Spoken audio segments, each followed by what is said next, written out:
Welcome to the Richmond Select Board meeting. It's Tuesday, January 17th. We will start with any public comment that is not related to tonight's agenda.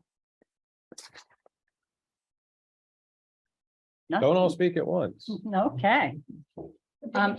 Additions and deletions to the agenda. I would like to make a couple. So I would like to add to the agenda under quarterly, the review of FY23 second quarter financials. I would like to add 15 minutes to that. And to kind of keep mostly on schedule, I'd like to move the, we'll see, discussion of forming the gardening committee and staffing update to our next meeting, because that will make up those 15 minutes. It's fine with me. Assuming we're on time. I think the gardening committee is something we have to settle right now. I mean, what, So do we have to vote on those changes? You could, I mean, or you can just, I don't think. Any? Yes, Jeff. June, I would like to suggest that we've had the Tesla issue on our agenda for, several of our most recent meetings.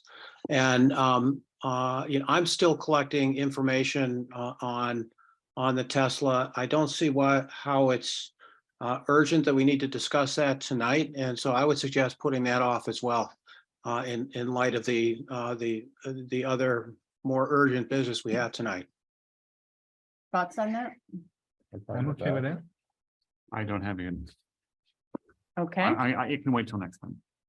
all right, so we will remove the Tesla. Can you give that time to the budget time if you need it?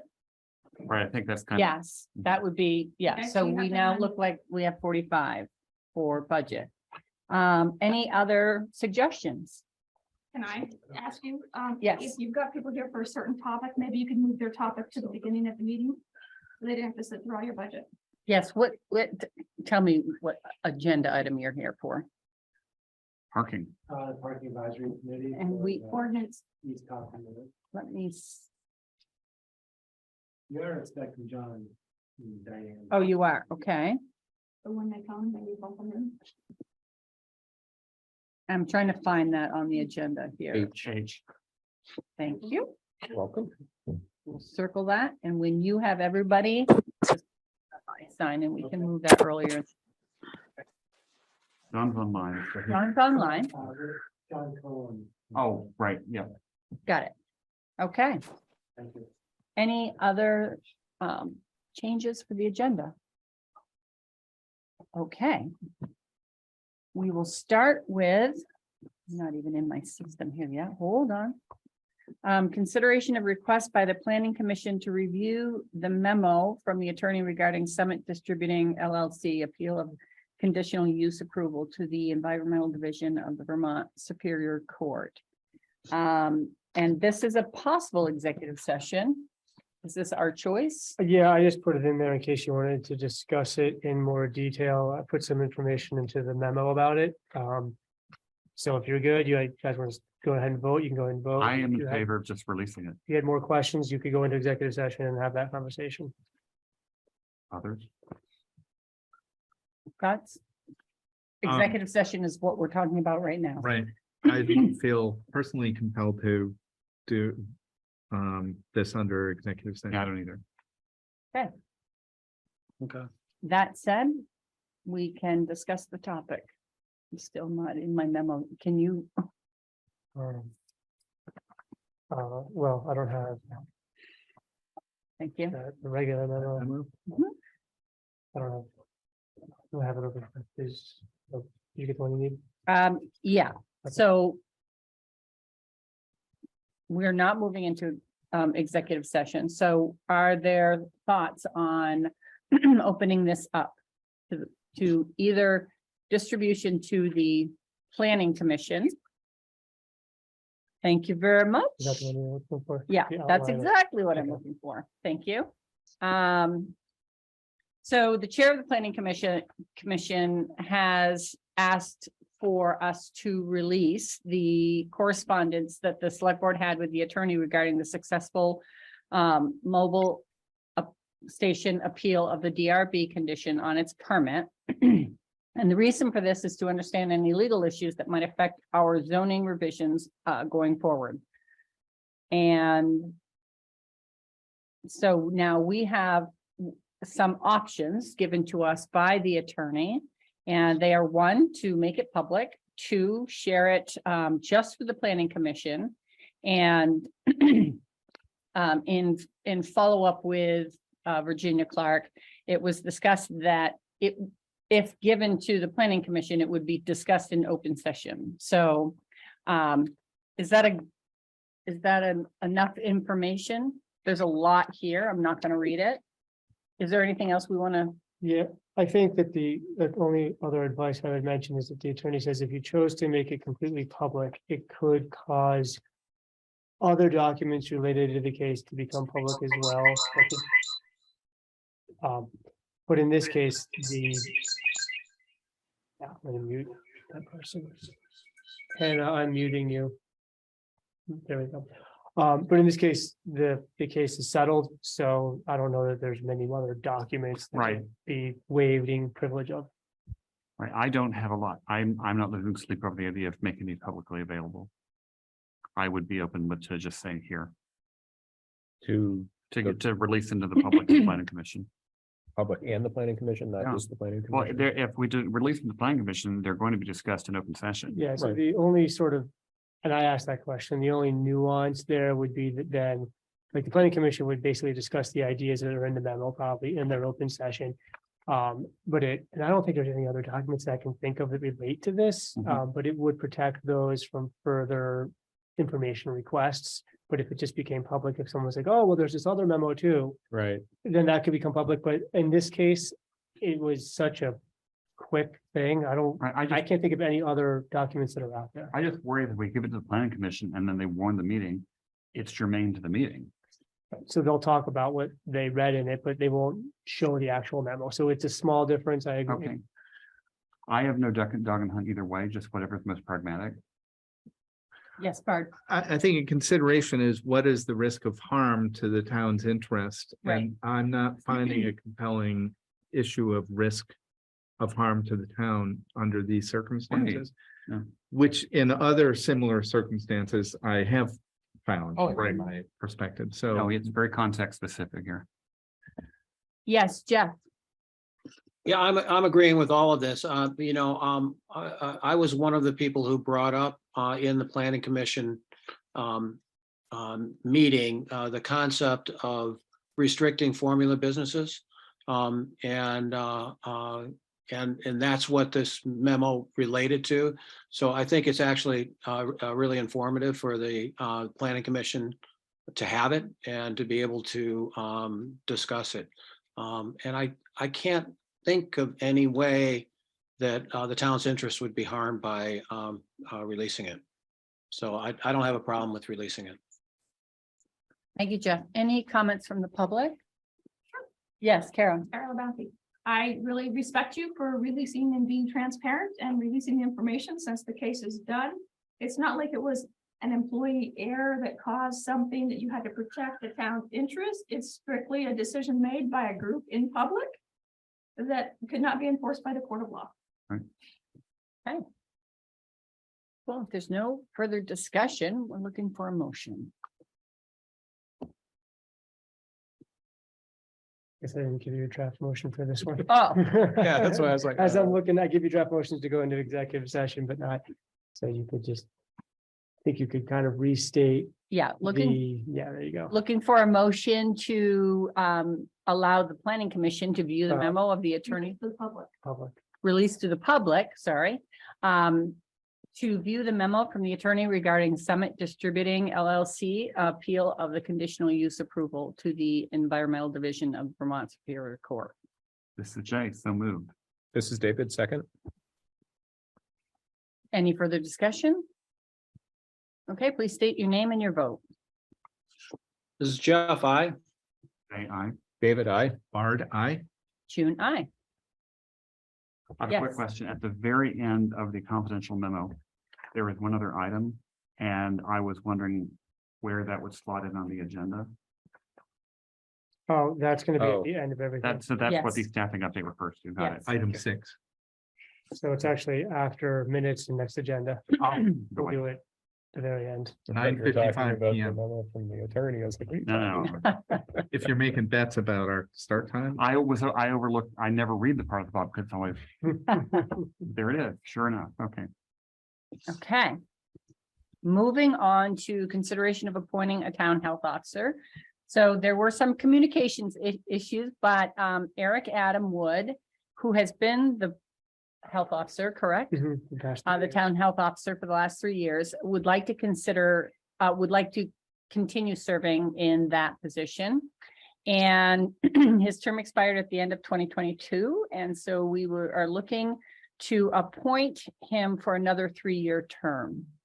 Any questions? Yes, Bart. well, so just for point of clarity, that would be through June 2025. No, so it would 26. be through the end of December, because it ends up, Yes. it ends at the end of December. Yes, Where I was going is something to be specific in the motion so that Let's we're say clear. December 31st, 2025. Right. Oh, sorry, I thought you said June as in the month. I said the select board chair.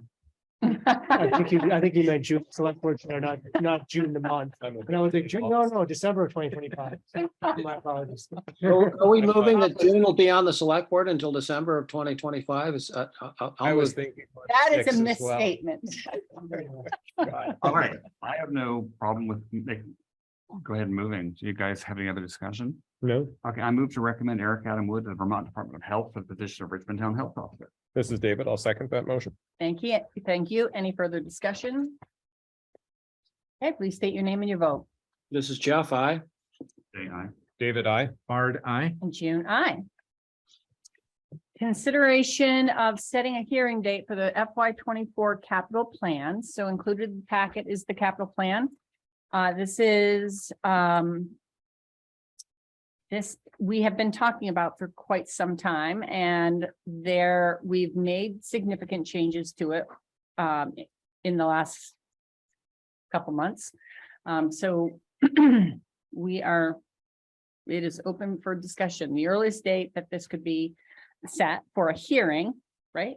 Hearing date for the approval of the capital plan, we would have to give 15 days notice. So the earliest date would be Tuesday, February 21st, 2023. Is that a, I don't have my calendar. up. Is that Tuesday. yes, but is that the third Tuesday? Or is it the third or the second? It's a regularly scheduled select board meeting, Right, Oh, because we just the don't have enough 20th is a time. holiday. for Right. the 6th in time, yeah. Right, it would be, It would work with my Again. schedule better if we bumped it out to the 28th, but that might interfere with other things. This is it's currently scheduled to happen at the select board meeting. Okay.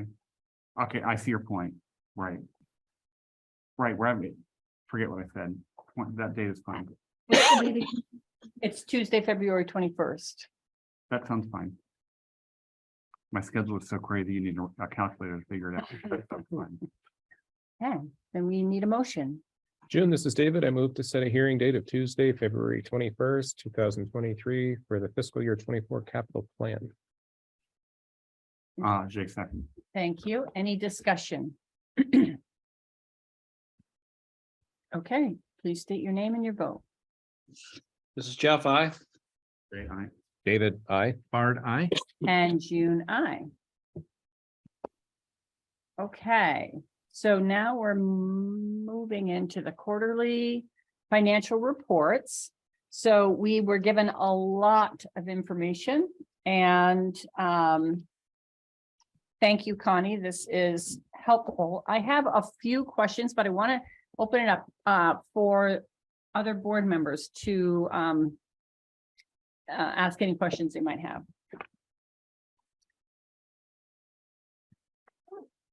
Okay, then I have some questions, and I would, Can you pull up the documents that you have questions on and have Josh display them so we can follow along with the questions? yes, Please. let's start with 3D. Yes, Just to observe, by my count, there are 15 different documents, so it is a little. yes. confusing. Which one you're in? So I have written the numbers down because if you go to, got it. oh, you got it. Just tell me which one you want, 3D. 3D 01 FY 23 quarter 2. Yep. So 3D01. That's, just give me those first 3 digits. Got it. And I'll find it for you. Nice taxonomy. Try to keep it organized. So that very first blue note, delinquent tax payment bounce, does that mean we were given a check for a delinquent tax payment that didn't clear? Yeah, Okay. that's what I'm assuming. And that is actually my first question. What is the penalty for that? There is, you mean penalty to the taxpayer? Yes. There is none. Oh. The way our bank accounts are set up, there's more than one piece, and it's really difficult for me to get into here. Josh and I were bouncing it back and forth. But we have gains and we have losses, so we never actually have to pay a penalty for any bounce checks. She's talking about, you're talking about to the taxpayer? Or the Right. town? I'm wondering if the taxpayer has a penalty for writing a bad check. No, that's what I'm saying. We don't have any checks that bounce. Whoever writes the check does not get billed a fee for doing so, and neither do we by the bank. But they get a delinquent tax fee. So what is the Yes, they do. 2020 $220.95? That The is two- because it was a check from fiscal year 22 that didn't bounce until fiscal year 23. That's why it's showing as a negative there. And I haven't transferred over any tax penalties or anything like that yet this year. That all happens at the end of the year. The transfer of what? Tax penalties and tax. Adjusting entries will happen with the taxes at the end of the year. Okay. And let's see, I have questions on the appraisal, reappraisal information. So on 10602, so up towards the top, under state of Vermont, we have $15,000 that we received in a reappraisal grant. And then if we go down to the We're scheduled to, it hasn't come yet. schedule to, yeah, we have not yet received it. We Right. have a reappraisal townwide on same page at the bottom, So I'm going to- You have by it 10-6-12-1-45. Right here. this here. Yeah. Right there. So. So- when we get So the the grant, first one is money coming from the state, June, and we won't get that for a while yet. And that is on the revenue side of our budget. This amount here is what we said we were going to use from the reserves. I transferred all those reserves at the end of December. So that money Right. you're seeing coming in is coming in from our appraisal reserve account. right, so my question is, if that's the amount we owe, the 64.5. Excuse me, and we know we're receiving 15 from the state, what happens to that 15 when we get it? That 15 is going into the revenue line, and then you want to look at the expense line under the listers. Because I'm gonna guess we're putting money into the reserve as well. So the revenue line is an offset to the expense line where we contribute to the reserve. Putting 14.5 into the reserve. Some years we do half, some years we do the full amount. Right. Excuse me. So we've paid, under the listers, we've paid 34 of the 64.5. 34,077.12.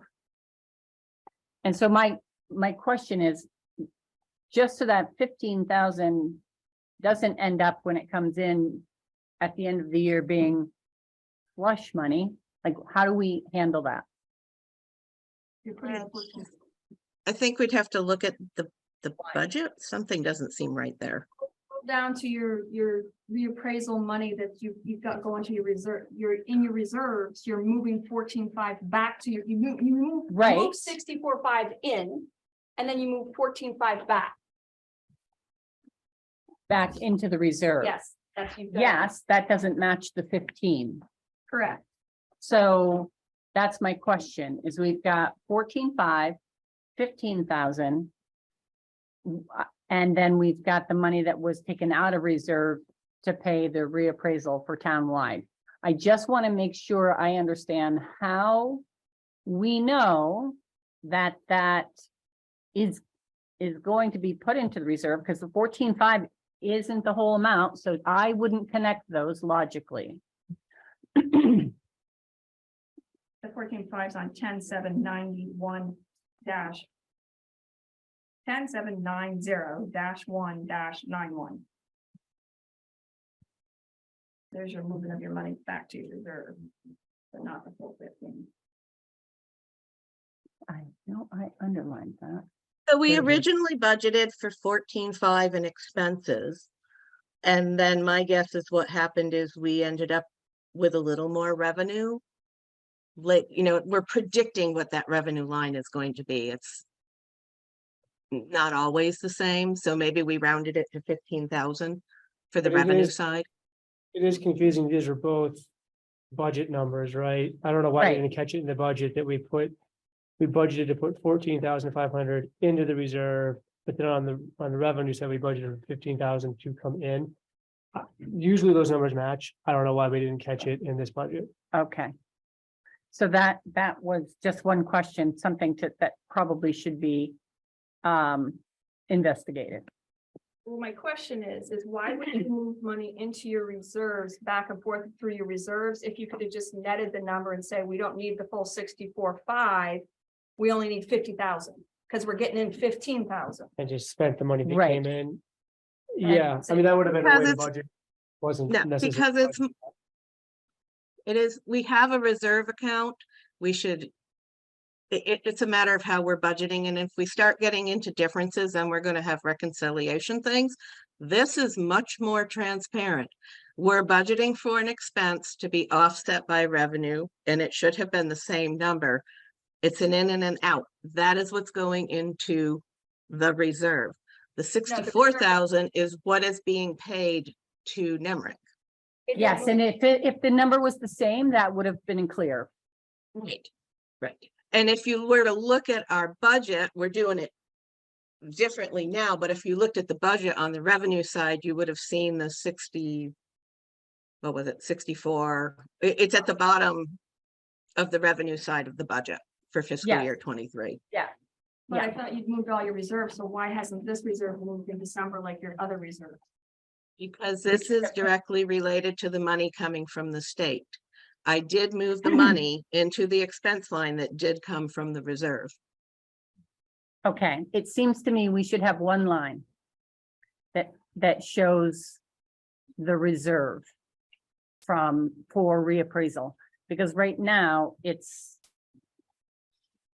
set up. Clearer to as- me. I Okay, get it's not clear to you, but it helps me keep track easier, and it's much cleaner as far as tracking what is the full amount that went in versus the full amount that came out, rather than figuring out the difference. okay, but you understand, because the numbers don't match, it's not clear. I do understand that, yes. Okay, So will the full 15 go to reserve? that's a good question. So when we get the money, whatever comes in will go into the reserve. When we'll receive it into the revenue account, and then we can put do the same amount on the expense side. So it'll show the expense a little bit higher. If we Is- actually get 15, we may not actually get 15. That's what This isn't an No, expense. she means the This expense. is the transfer. she's I think putting she it means in the expense that line, here. that second line item. Oh, yes, Yeah. yeah. And I don't know Yeah. why we didn't catch that in the budget. I mean, whenever we all reviewed the budget, nobody we caught did. it was different, so. Cut it now. We did catch it now, for sure. but- Okay, I did, I just didn't want to. all right. Moving to page 2 of 11. June? Yes, yes. I had one question relative to Sorry, this. Jeff. report. So up at the top, it lists pilot. I assume that's payment in lieu of taxes. Is it, who are we getting that from? From the state. So it's for state property that they're paying us in lieu of taxes? For that program, yes. Okay. And that money, that changes from year to year as well. Okay, so typically pilot is for a specific property. And it's instead of being property tax, it's you know, it's kind of same, but different. So is this for a Yeah. specific state property? It is. And by looking at this, I would have to look that up back at the office. Okay, so so I was just curious who is paying in lieu of taxes, paying, you know, participating in this pilot program in lieu of taxes. That's all. Okay. So to jump on that, so maybe a similar blue comment on the right that explains what it's for Right, Yeah. right. would be helpful. And then I don't know if this is the right juncture, June, but I think our group of parking folks are parked here now. Okay. Yeah, because we might be on this for a while. So are we in a good spot then to, Pause. yes, I think pause at pilot. We're on page 1. I think you're pretty good spot. yes, yes. Page, you know, Pause the pilot. That's good. Okay, so we're gonna pause the conversation on the financials. And let me find this H. We're gonna move to update from Parking Advisory Committee on changes to parking on east end of Cochran Road.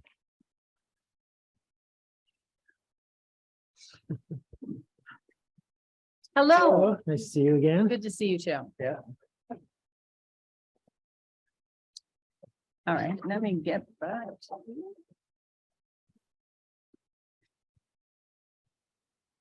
So I'm Kevin Mackler, Chair of the Parking Advisory Committee, as you all know.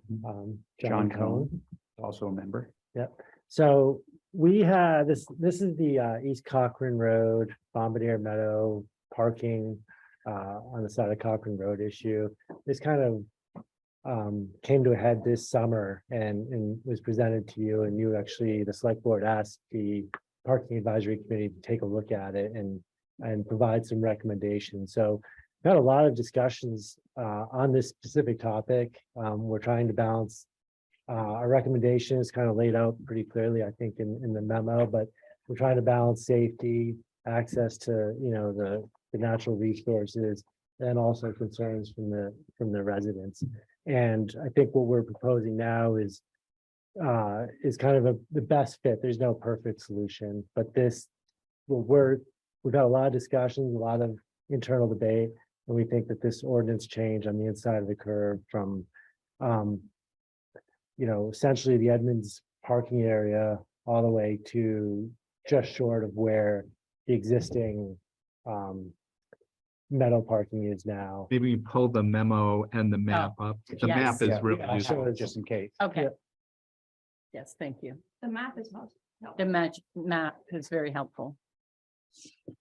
So really, it's, yeah, I think the map and then the memo are I think, pretty straightforward, but we wanted to have this opportunity to have any discussion or answer any questions or, you know, explain any of the thought process that went into that. Ben, do you have any additional comments? I think the only thing I'd say is, you know, we really appreciated the help that we got from Highway Department, from Pete, and from Richmond Police Department, including Officer Dengler in particular, and the town constable, Andy Squires. So we spent a lot of time, you know, trying to integrate. I think the only mechanical thing I might say is we really appreciate the help of the Richmond Land Trust and all that they've done, you know, putting that parking in there really fixed things for 2020 well and into 2021. And it's kept it from being really a terrible situation, but they're not in a position yet to be able to say that that could stay forever. So one of the things that we did in terms of writing these ordinances was to not assume anything about that. So that where the green area stops, that includes, you can sort of see faint yellow where the parking area is.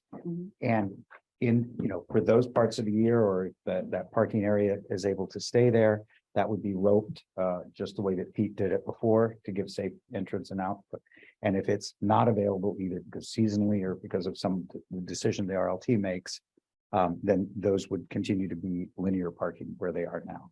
So that was just if you're wondering With the green, how that. Yeah. yes, okay. Yeah. Yes, fine. So I like the key, red, green, beautiful thing. But where, on the parts of the roads where there is no color, what would we construe that parking continues there? Like, That's on the that's an interesting point. That's neighborhood land. I guess that would be our, the yards there. So we're not putting any more restriction than is normally people not parking on your lot. Yeah, but I think it should go all red. I It think could probably, I it think could that be. white section needs to have been read on this map. In between, which is, Yeah, between Yeah. the which Dugway is your Road- front yard. Yes, their front yard, seriously, and if they were. It trying to get is, yeah. Yeah. courteous, it's still, you're not gonna have The- somebody park there, so it's truly a no Yeah. parking from this sign to this sign. On both sides of the road makes life a lot easier for everybody. That would be practically what it would end up being. anyway. Right. And what we- and Duxbury Road? I mean, there's, Uh, I'm just trying to be sort of exhaustive here, because I think you've hit clearly the sort of Yeah. crisis points or pressure Yeah. points, but I to think be- we could continue that up. The whole idea is just like in Dugway Road is what we wanted is something that was simple, that made things very clear and enforceable. So it wasn't left to the opinion of the parker, whether they were legit or not. And so all of these things are sort of the union of all the sight lines and other things that RPD and Highway Department put together. So we could continue that. Yeah, and I think that's the hardest part about this is how, once we make these changes, what's the reaction gonna be? Where are people gonna go? And we really, we've thought about it, we've given, try to make these predictions, but it's really hard to really say for certain. And what we're doing here is kind of, what happened at the end of last summer, Pete did work with us to get some ropes up, especially on the inside of the curve. And it was effective, it did work. Mhm. And so some of what we're doing here is just memorializing, making it a little clearer. And there were spaces within that inside the curve where we felt, okay, there could be a couple spots there, but for the sake of clarity, Right. it's as soon as you start to say, here's a spot for 2 cars, you're just inviting people to. Right. I'm gonna squeeze in, I'll get that last bit of space. So I think for enforcement and, it's easier and cleaner just to have. That's why I feel like that white spot there could become a problem. Okay. Yeah. So it's I either hear you. red or green. It Yeah. seems to That's be. funny. Yeah, Yeah, I think that came up today. But the white spot, which is in front of the Richelieu's and our house, and in Mhm. front of the Pugh's house, on the other side of Duxbury Road. From my understanding, when a property owner takes care of their land up to the road, that is private property, so we could put up, a landowner could put out sawhorses or anything on the grass to keep people off their grass. If it was property that was not tended to, then people could park in it. That was my understanding how a ticket could come about. So if somebody just parked on there, then they're parking on private property. Right. But then you're encouraging confrontation between two parties that's unnecessary. If you just paint Yeah, the whole I thing think- red, you're good. Yeah, I No think, parking between these signs on either side of the road, problem solved. Mhm. and the idea would be to get this, into ordinance, get it warned and get public Right. comment and in time to actually intercept the Yes. season. And, then we can adjust. So we could extend that. Yes, pardon. So to be clear, I think your primary focus has been Cochran Road. Is there anything you want to say about Duxbury Road? I'm just guessing how people behave, right? Yeah. Like they, And I I'm in my think, car, yeah, they're in their, I think that the challenge too is like, and this was the question is like, when it was assigned to us is think about all these things, and Josh and I had some phone conversations of like, what are all the what ifs, and it's hard, but I think that the Bombardier Meadow was a success for the first year, but then it overflowed and became overly used and overflowing onto Cochran Road. And I think if there's a clear message that whether it's there or not, that's out of our hands, but if it's there. And then there's a message that once it's full, like, that's it. Whether that means we have to, have additional ordinance down Duxbury Road, I think this might just be a one step at a time. That approach. would be my sense is do the minimum, let's try it Yeah, and see and see how, where we. because they could also start going, over onto Route 2 too, Yeah. which is we concerning. also- It wouldn't be as, just to my mind, it wouldn't be as dangerous if they ended up parking down Duxbury Road. Yeah. It's not the Yeah. same traffic. Right.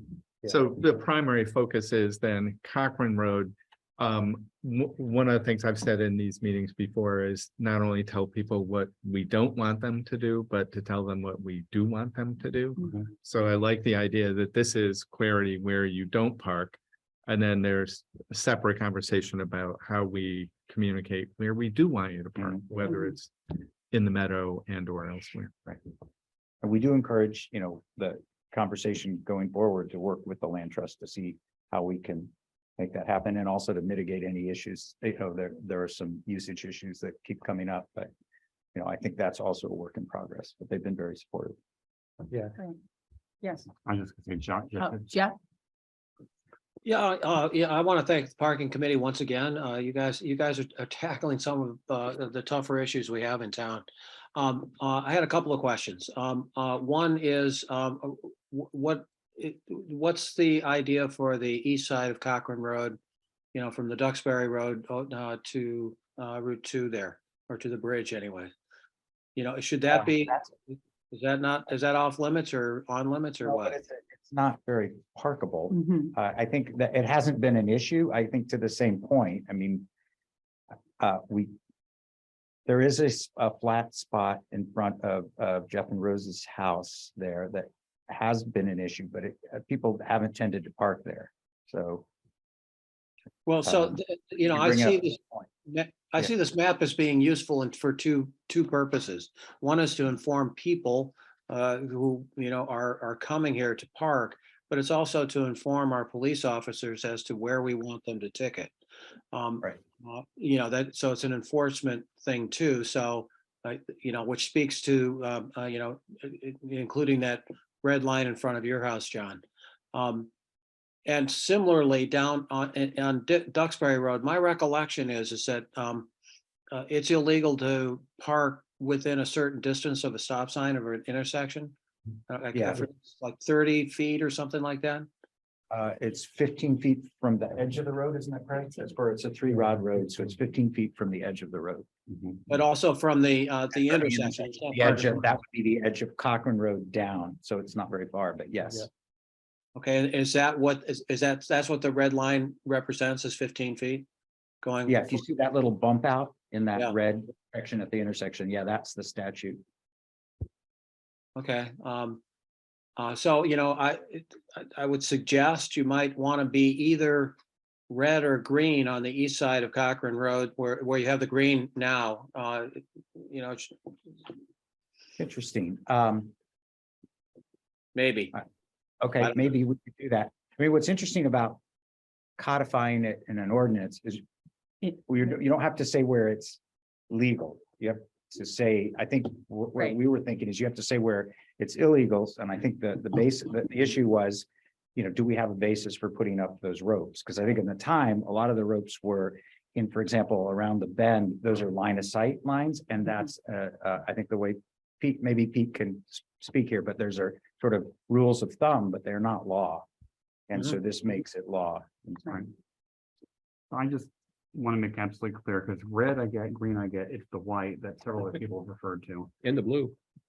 No, the blue, okay. Please don't park in the blue. But the white between Duxbury and the white between Duxbury and the river, it's not colored because it's impractical in the first place. The white down below Duxbury, where it's currently red on one side and white on the other. I believe That's we people's should front make that yards, red. and so we don't feel the need to label that. Right. No, Red. we are gonna. I think we can, Make that it's actually easier to make the ordinance that way. So it would Yes. be the same, So we don't Point. have any red on this side of the, correct. because, say it again. They're, Gonna put they're it gonna there. change it to It red. just- It will be, It we would- changed will to be red, red, got it, yeah. okay. Yeah. Wanted to make Pretend sure. there's red all the So way it's up a to the simple, so the, section. the Yeah, ordinance language and the signage would be very simple. Yes, As I just wanna opposed make sure I to, hadn't misunderstood. stop, Okay. start. this is the same reasoning we used in Dugway Road, because if you actually looked at all the legal places, you would have a lot of signage and the ordinance would be very complicated and. Right, no, I don't want to make it complicated, simple as best. Yes, Barb. So where we're headed towards is not only clarity, but then, and not just tickets, but signage, like no parking, no parking, no parking. To one of my considerations when you're describing Duxbury, do you anticipate no parking here to corner kind of sign on Duxbury? It's just a question mark. Yeah, I think that's, once we have this discussion, then we could, and, we, in general agreement, will work with Pete to kind of formalize the actual type of sign and the actual location. And the 15-foot block out is actually law. Right. So I don't know that, yeah, but maybe I think it'd be very interesting to see what happens on Duxbury Road this year too. And, we don't need to solve that today, but I noticed that lots of urban areas, regardless of what the statute says, they tell you, Yeah, like, yeah. do not park here to corner just Yeah, because So I think we urban could work. sign. with Pete. Yeah. it's a Pete consideration. And Yeah, Yes, think- Karen. I think I want to watch how many signs you start putting up, though, with the here to corner stuff is a little bit too much in rural Richmond, because you'd be doing that with a lot of your stop signs. Duxbury Road is not as traveled as much as Cochran. The safety issue is on Cochran. That's where you have to have no parking from this side to that sign that says both sides of the road. Mhm. Here, you have a blacked out, a read out section, a no parking section, very clear. I support this 100%. I think it's great for the community and great for our town.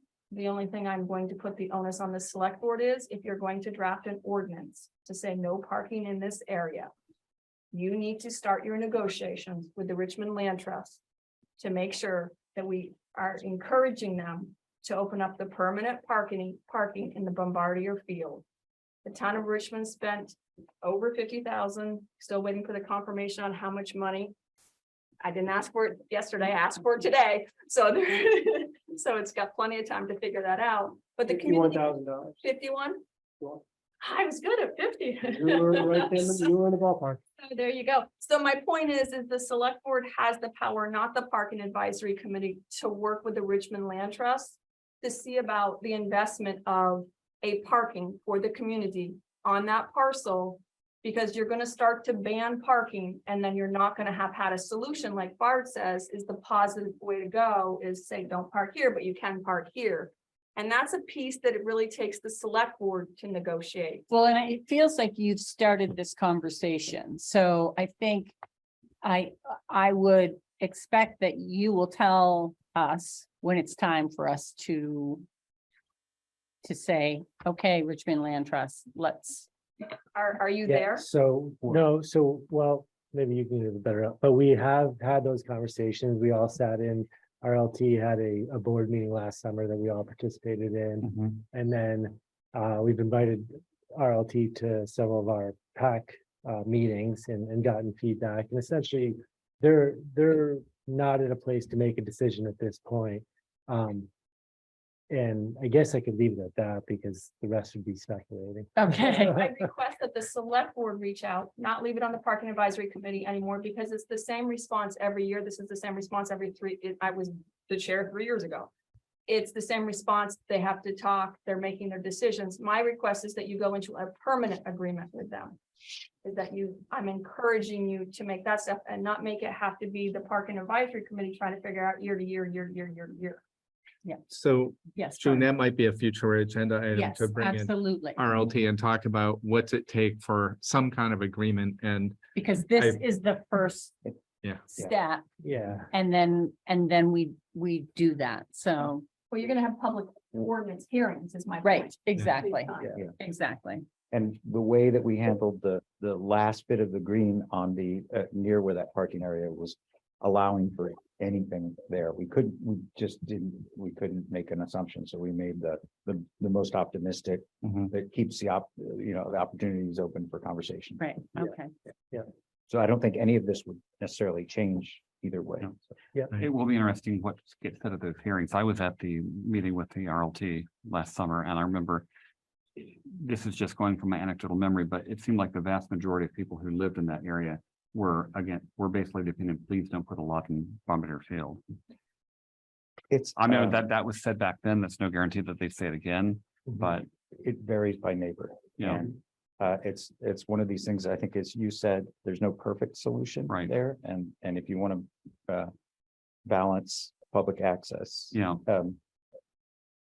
So I can Yeah. see both sides. I can too. I'm just, Yes. So getting back to the ordinance, if we decide tonight that we want to move forward, the timeline would be our next meeting, February 6th, we would review the ordinance, the updated ordinance, set a hearing date. And then that would be published on February 16th, allowing for a hearing on March 13th. And then the ordinance, if after the hearing it is approved, the ordinance would go into effect May 11th. Which then gets us ready for the season, so. Who's drafting the ordinance and approving it and all of that? Because it has to, I assume, go by the legal team, the police department, all of that kind of stuff. I don't think the parking advisory committee is. So we drafted language for this and Dugway Road, but really now that we've had this meeting, Josh and I will get together this week. I'll share you with what we have, and then maybe you can help us guide us through the next. So you We'll make drafted that adjustment. ordinance changes? Mhm. Yeah. In addition to the memos, Yeah. great. Yeah. Awesome. Well, Yeah. that'd be, Yeah. that'd be Nice. super Made helpful. it legally- Well, there was plenty of examples, so. Great. You know, Jeff, did Oh, you use that with the ordinance we currently have? Did you go through? Yeah, what they actually is. Perfect. Well, then, yeah, that'll be a lot easier. Most Yeah. powerful force and justice change all. yes, Jeff, Yeah, again, this is something that I don't think is like, super urgent because, we need to have the public hearings and we need to get this ordinance in place by May, I would say, something on that order. It's swimming weather, depending on how warm it gets in the spring. And I wouldn't conflate the issue of this parking ordinance with the parking lot, the Bombardier Field. Those are two separate issues. And they can run concurrently. They don't have to be on the same timeline. I agree. and yeah, Agreed. and since the current plan, if we were to have this on as an agenda item at our next meeting, we're looking at May for this ordinance to go into effect. So it is kind of urgent if we want it in place by May. Yes. Okay. Any other discussion? no. Okay. We'll see you next time. All right, thank you. Thank you. Yeah. Thank you. Back to the budget. Yeah, let's go back. Okay. We're going back to the FY 23 Q2 budget. We were on page 1 Of document #1. of document 3D01. And someone had a question. Yeah, No, you were on pilot. oh, we were on We pilot. ended with pilot at the top of the. Yeah, we were wanting to know who exactly, what property we're talking about. Just flying the plane. We Right. completed that. We completed that. Okay, Okay. let's go down to 10.6 dash. Well, can we go slow? Can we roll down for Yes. just slowly for 1 second? Yes, we So- can. We can roll down So you want slowly. us to go down to 10.6 what? So under administrative revenue. 10.6.10. 1-20-01 What page that's on? on page 1. Oh, okay. So 10, 6, 10. Yep, just go down to admin expenses and it's 10.6.10.120-1 water sewer admin. Mhm. It's actually all of those with it saying end of year billing. Why? Because in our warrants, we're paying water and sewer quarterly. Do we pay, we have Yeah, warrants. Quarterly water and wastewater bill Okay. for the town. So why are we not collecting quarterly for admin and audit? things that we're doing with water and sewer monthly are the due from, due to accounts. Those are for invoices that have already been paid. That big selection that you're seeing there are things that I have a billing template that I have to use. And I actually have to create bills for them, and I just do it at the end of the year. Yeah, my question is, why do we do it at the end of the year instead of Well, quarterly? for If we're- part of it, the audit, we're doing a percentage and we don't have the total cost of the audit in yet. Oh, we So, don't? No, we still got, I'm guessing at least one more bill to get. And then once I'm sure we have all the bills for the fiscal year 22 audit, then I'll do a 1/3, 2/3 split. But we're on a contract with the audit. Yeah, correct. Who Which knows? means- It could come in under. Oh, well. I'm sorry, what, Karen? I don't. You're looking at quarterly financial statements. You're on an accrual basis. You should be accruing 25% of an amount quarterly. It seems like That's standard with an accounting accrual practice. basis, we should be doing that quarterly. Is that, when you say there's a template, is that something that you've come up with so that we know that it's done at the end of the year? It's an invoice that I create. It goes into the warrant packet. You guys approve for it to be paid. And then we cut a check and give it to the water and sewer department, and likewise, they have one that they give to us. I mean, we can do this. It does go both ways. If we're gonna do this, then the water department's gonna want to be paid their fire protection early as well.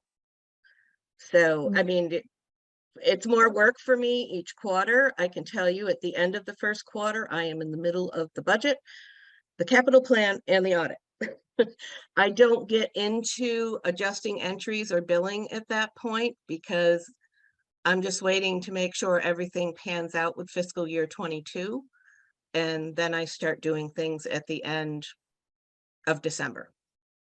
You can do them right before you sign up. Yeah, I feel like, I think it would be important to do it more than once a year, just for tracking purposes. When we're looking at quarterly reports, that percentage number should be approximately 50% at the end of second quarter down the line, but we know some projects happen all at one time of the year, or some expenses. So I'm thinking it would be, if we're paying our water and sewer bill quarterly, we should be paid what's owed quarterly. If the audit can't happen until after December, that's fine, then we do it after December. Thoughts? I think that's reasonable. But your audit is for a full year, so you can still Right. book off 25% a quarter and then true up at the end of the year. That's absolutely true, because we do have a contract. So you're right. We could even do that with the audit. And if the entries are time consuming at the end of the quarter, those entries could be booked at the beginning of the quarter. Right, As long as they're booked within the quarter, it will still impact the quarterly financials that you're seeing. right. And I'm because sorry, I disagree with you guys. I feel it's creating unnecessary work. All things are not even as the year goes on. Expenses aren't even. Our loans hit at different times. My objective is try to do all those adjusting entries, all those bills and all those things together so that it is much cleaner and easier for me to track. But if that's where you want me to put my time and energy into doing 4 bills instead of 1, that is what I can do. If something goes astray, I'm going to have to still view it at the end of the year and perhaps make adjusting entries to what we've already done.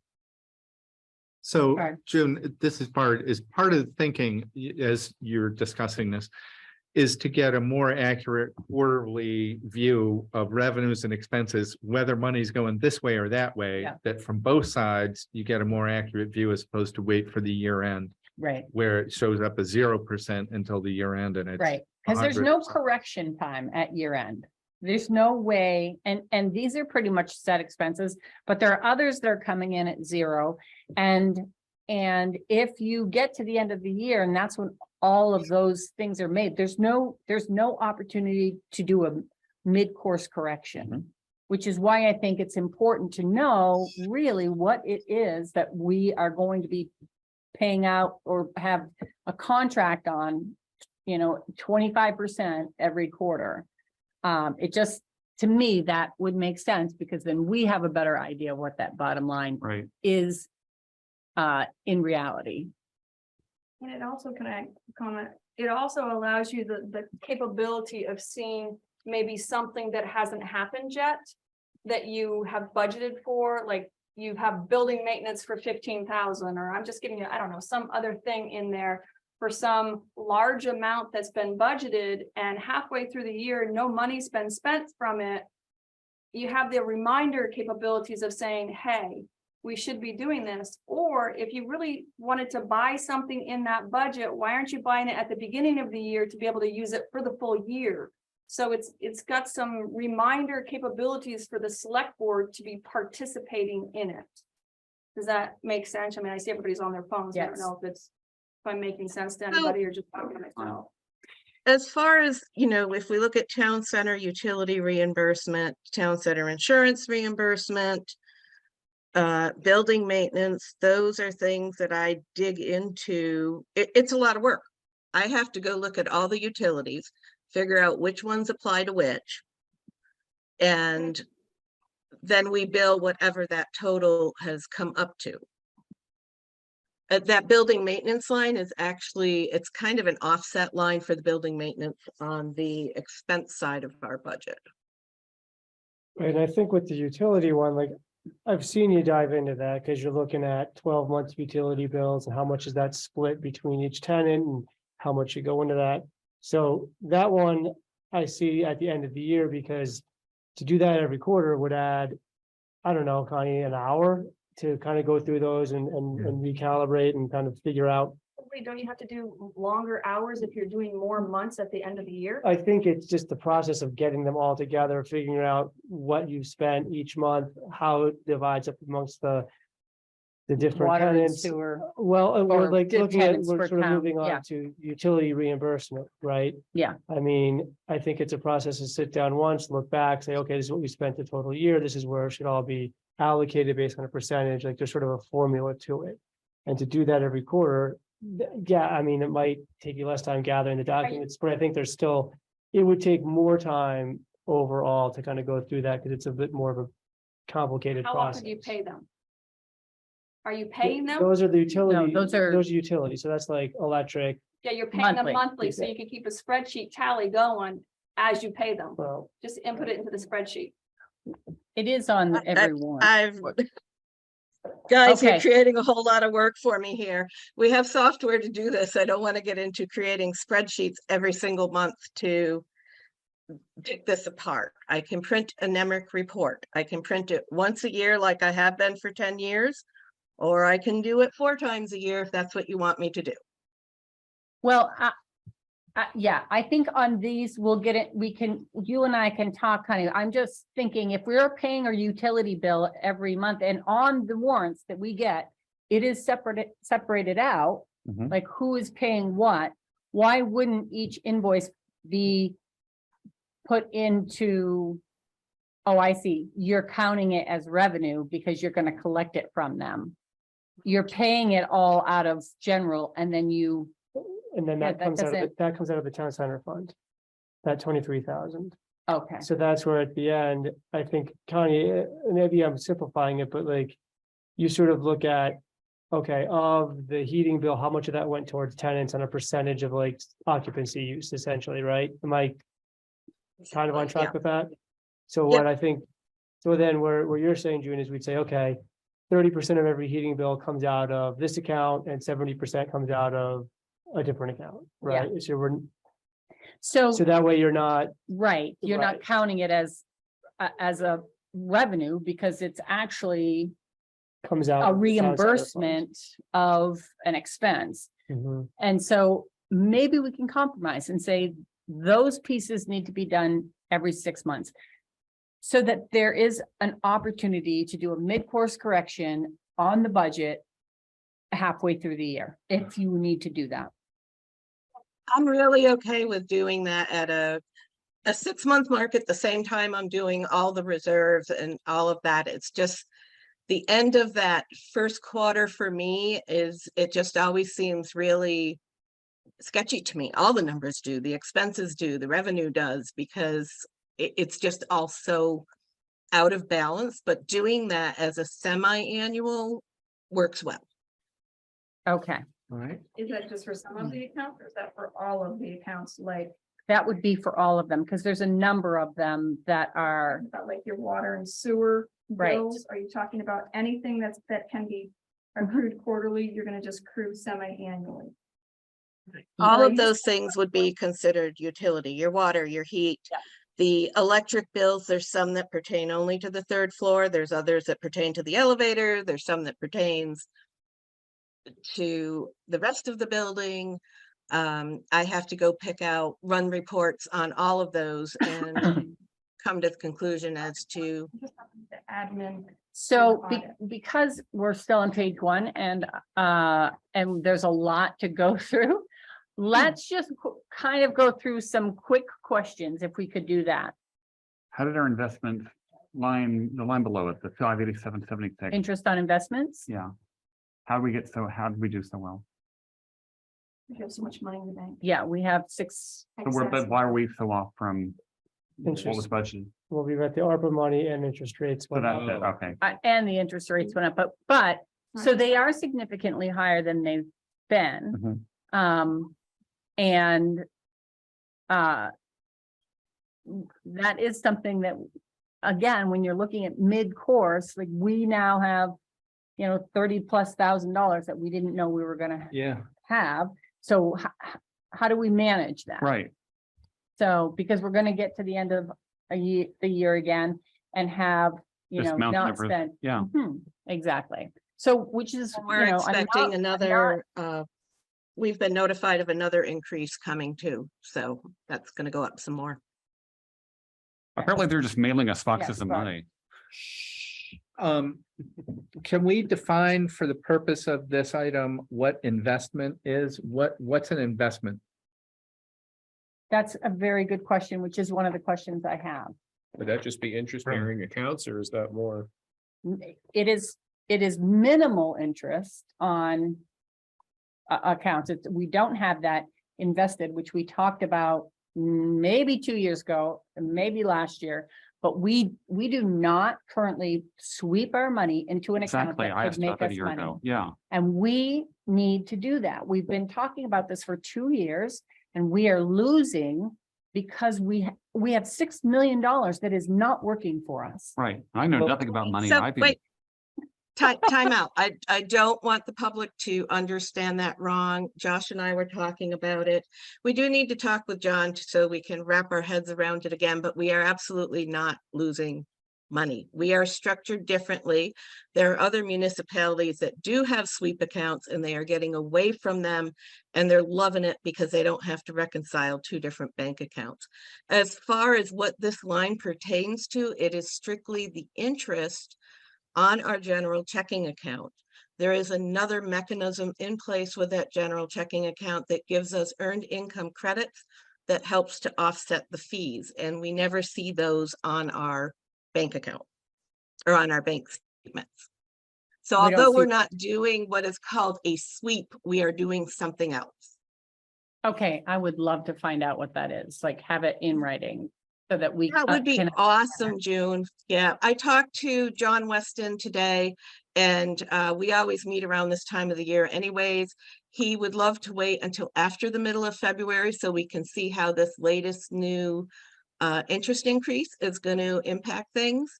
And we would absolutely love to have you in as part of that conversation when we do have If it. we could do it before the middle of February, that would be beneficial. Since my time is running out, It needs to be so, explained to the public. yeah. It does need to be explained to the public. I just want to make a Yes, comment Jay. about a thread that I've seen going through this. They're loving it because they have to do fewer spreadsheets. Well, that's great for the No, financial. they're loving it because they have to do fewer bank reconciliations because you Okay, need yes. another bank account. Financial staff has to do fewer bank reconciliations. However, that's the view of the town financial staff, and I recognize that we pay them to know their stuff, but just because it makes a job easier for the town financial staff does not mean it's good financial policy. Right. And that's something I've been on this board now for a year and a half, and I keep hearing it's easier on the town financial staff. Yes, well, we lose a lot of money by doing it, but it's easier, and I'm tired of that. Yeah, We're I not think we- losing, we're not losing money, though. We're just not gaining as much as we can. That's the correction of the. Yeah, term. That's not a- necessarily true either. I think this is a discussion better held not here and with the bank representative that can explain it as he has to Okay. Josh and I. We put a pin on this, given our Yep. timeframe. Yeah, Yeah. we can. So. I would very much like to be part of that I discussion. have a question, Joe. He Yes, had his John. hand up. You calling on me, June? Yes. Yeah, so one thing I would caution us on is, when I was on the school board, one of the business managers was into arbitrage. We had large cash balances and he invested them in the stock market to make a higher rate of return. No investment. and Which was really, there were a lot of school districts that got left holding the bag in the financial crisis of 2009. So I do encourage you to think hard about the term investment. And I'm fine with FDIC insured savings, but I would be very careful about investments. We cannot invest like that, and that's not really what we're talking about.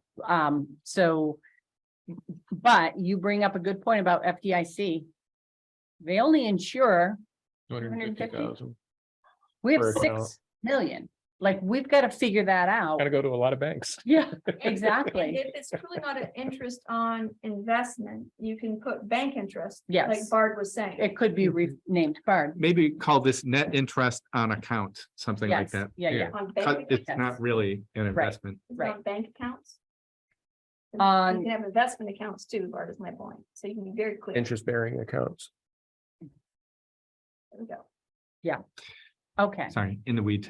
we are, yes, and I have a lot of questions because, but mostly around the fact that we have not been, we're at 25% or 10% on some of our expenses. So that I'm gonna wait on because I can either talk with you, Josh, or with Connie to go through that. Let me see what's pressing. Just a question on legal under planning and zoning, 10.7.15. If we have a legal reserve that we're contributing to, but then we have a legal account, line item, and there's a charge there. Shouldn't, if we're putting money into the reserve, wasn't that to use that when we had expenses?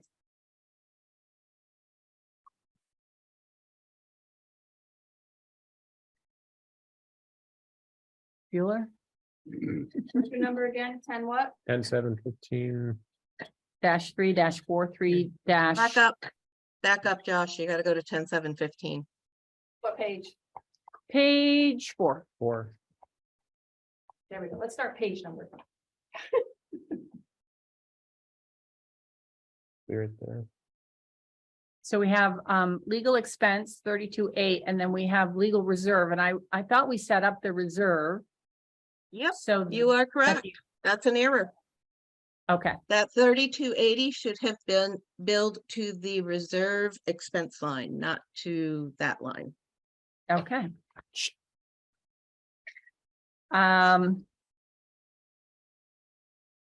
Under police, on-call hours for PD, it said 0 expense. We haven't had any on-call hours. In It's been 6 way cut months? back. Huh? I asked Pete about that. I mean, Ben? where did I get Pete from? Highway to police are the same thing, right?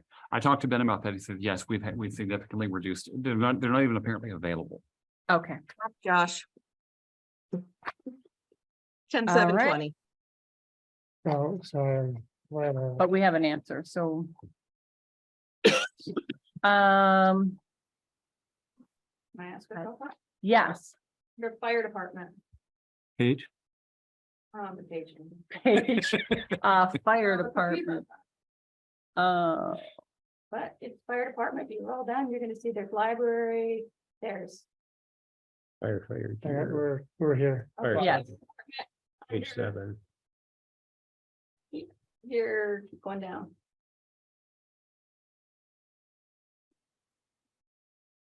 Maintenance, sorry, on your building maintenance.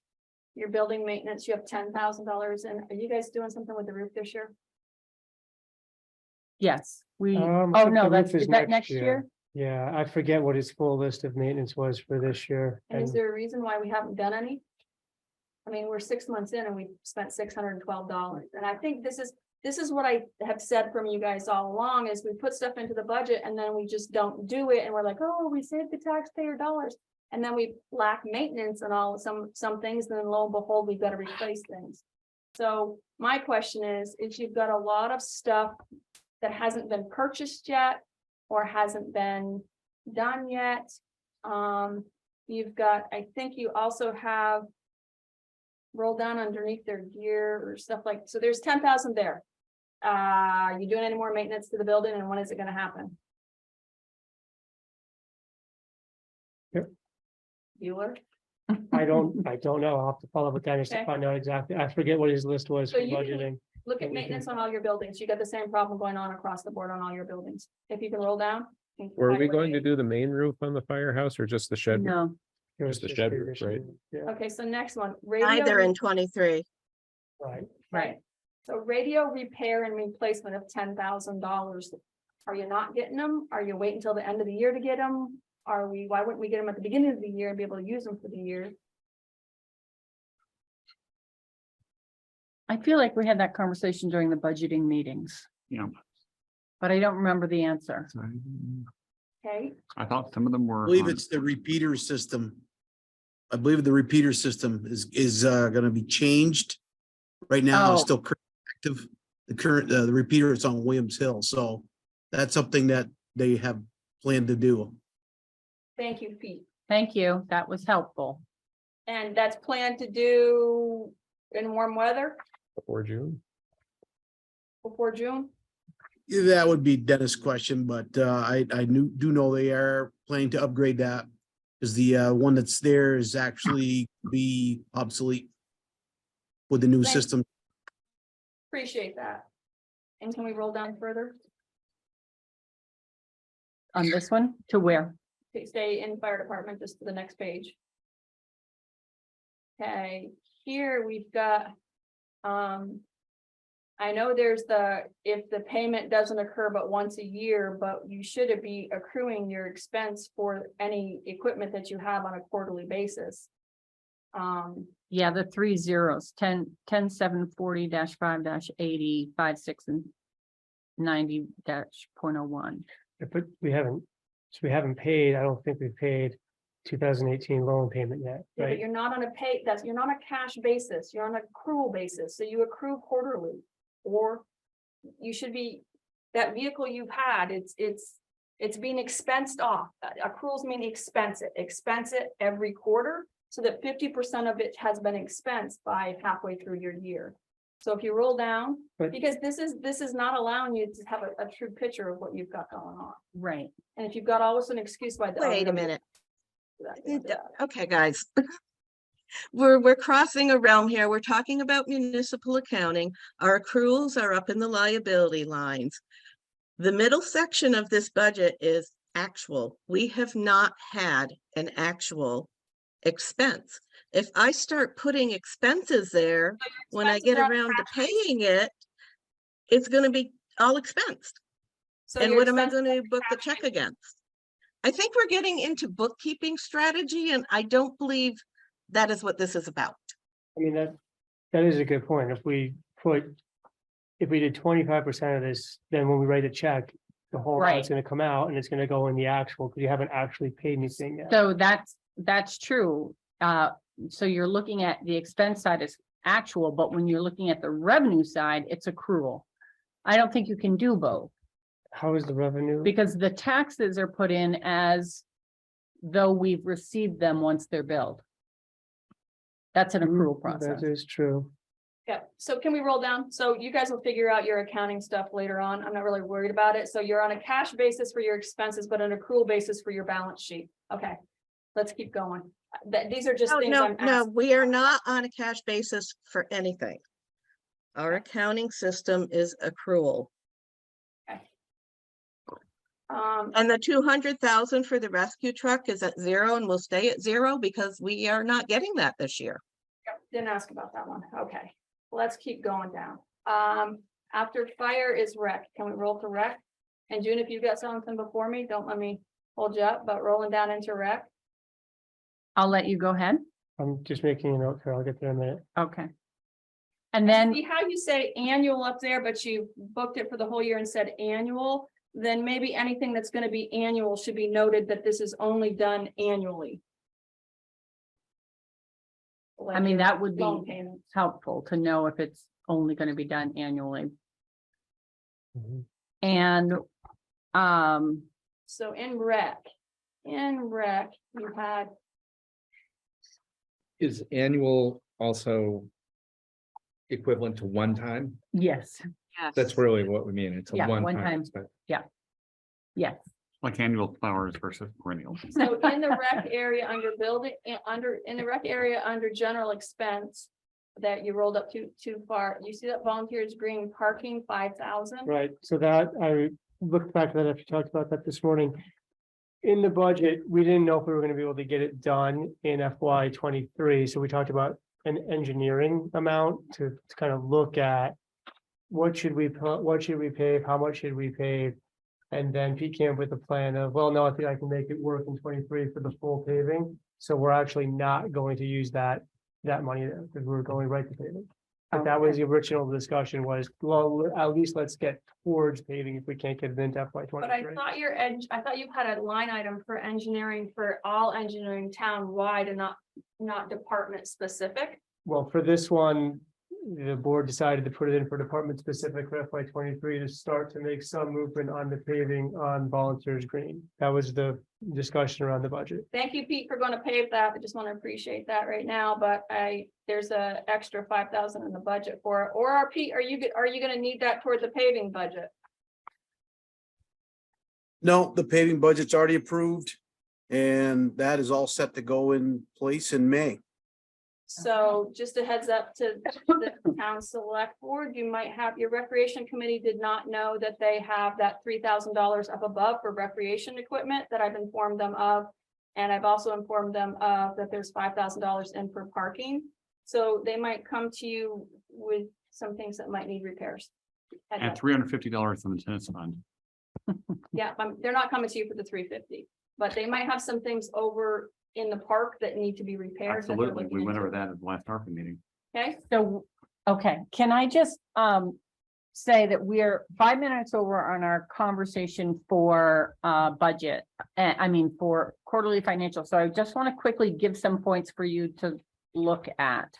And then we're going to move on to our next agenda item.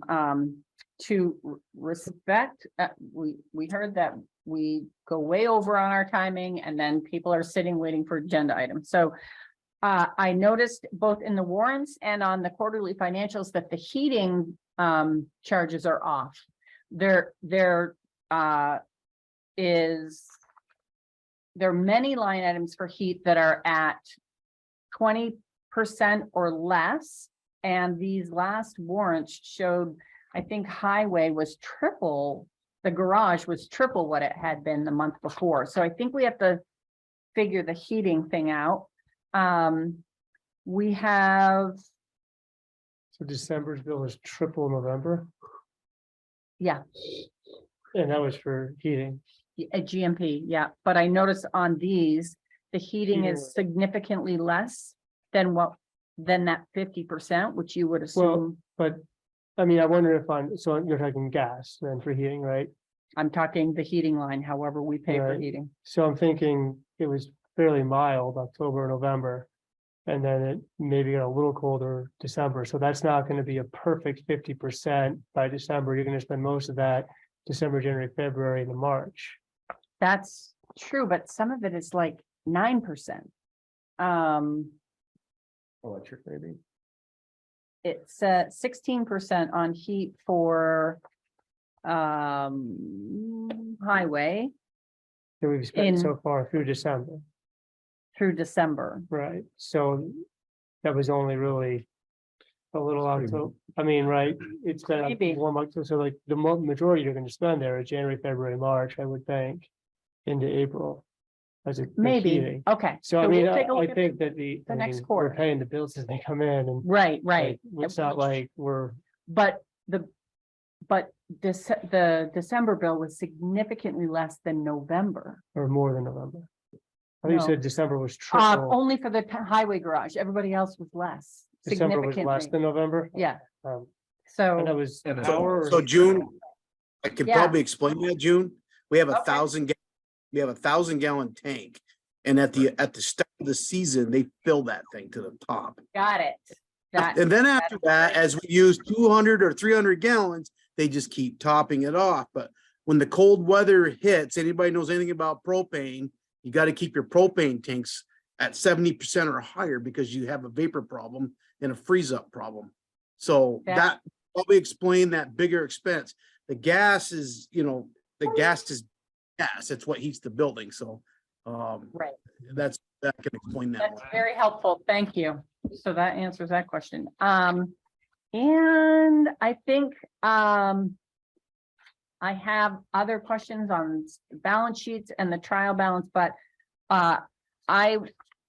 I think most of my critical questions, I think we do need to be invoicing the charitable, contributions we've committed to so that we can get that out. Yep, I asked Connie to give a report of what we haven't, I guess it's here too, who we haven't paid yet, and then Duncan will contact them to ask them to get invoices in, so we make sure we get them paid sooner rather than later. Okay.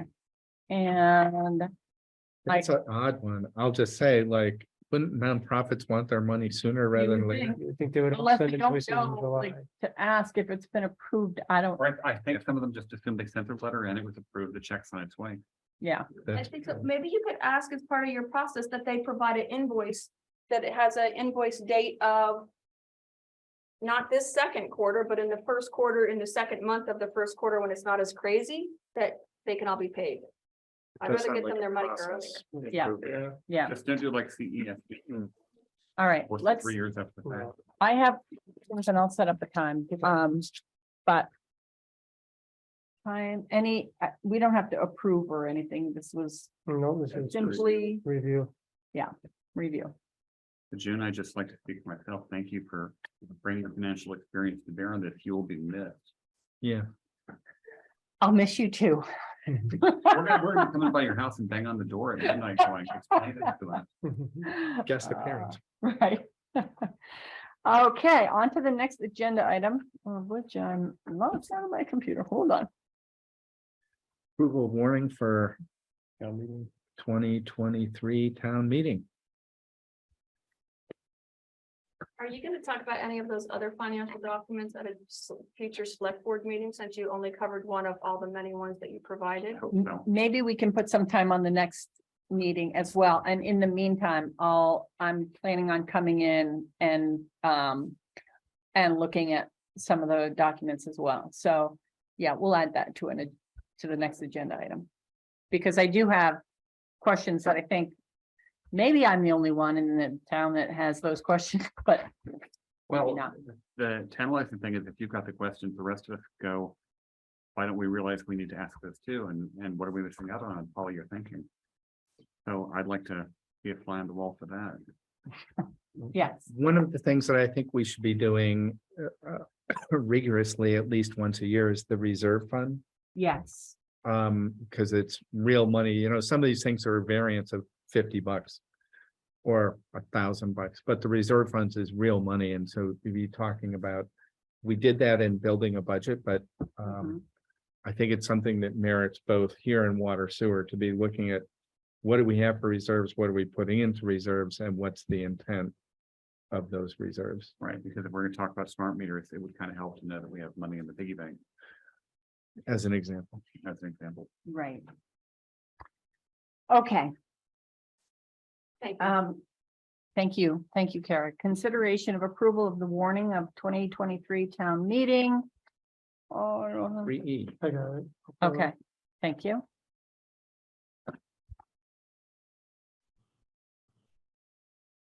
So do you want me to?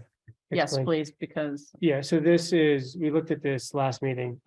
This is all the same information. But we did run it by the attorneys. They suggested a more standardized format that I guess a lot of other towns are using for VLCT. So we changed a few things to basically have up top what's going to be voted on from the floor. And then the Australian ballot items come second. And we also just slightly rearranged, I think this used to say annual town and school meeting. But it's not the school meeting anymore, so we've removed that. This to be the town meeting because the school wants their own. So same articles, just ordered to be a little bit more intuitive, I suppose, for what we're going to do on the floor, and then what will be voted on the next day or by Australian ballot, whenever you vote by Australian ballot. And then down below is the special notes about the advanced meeting for MMUSD, as well as specific login information and where to attend the advanced meeting for the town meeting and the budget and the bond. any questions? If we separated and took the school stuff off the top, why, is that what's on the bottom too? So we do still put in some information down here on the special notes to say that MMUSD is going to be holding an annual meeting and their budget information meeting on March 2nd, 2023, just to let people know when the school is going to be holding theirs. But here's, if you roll up in ours, is there the Zoom meeting information for ours up top? No, it's right here. This is for our, So my point too is just looking at that, this is Right. confusing if it's the MMU, because you have that bolded in this section, it looks like it's the special notes for the MMU annual meeting versus the actual Zoom meeting for your town meeting. That's a good Right, point. well- We could put that just before special notes.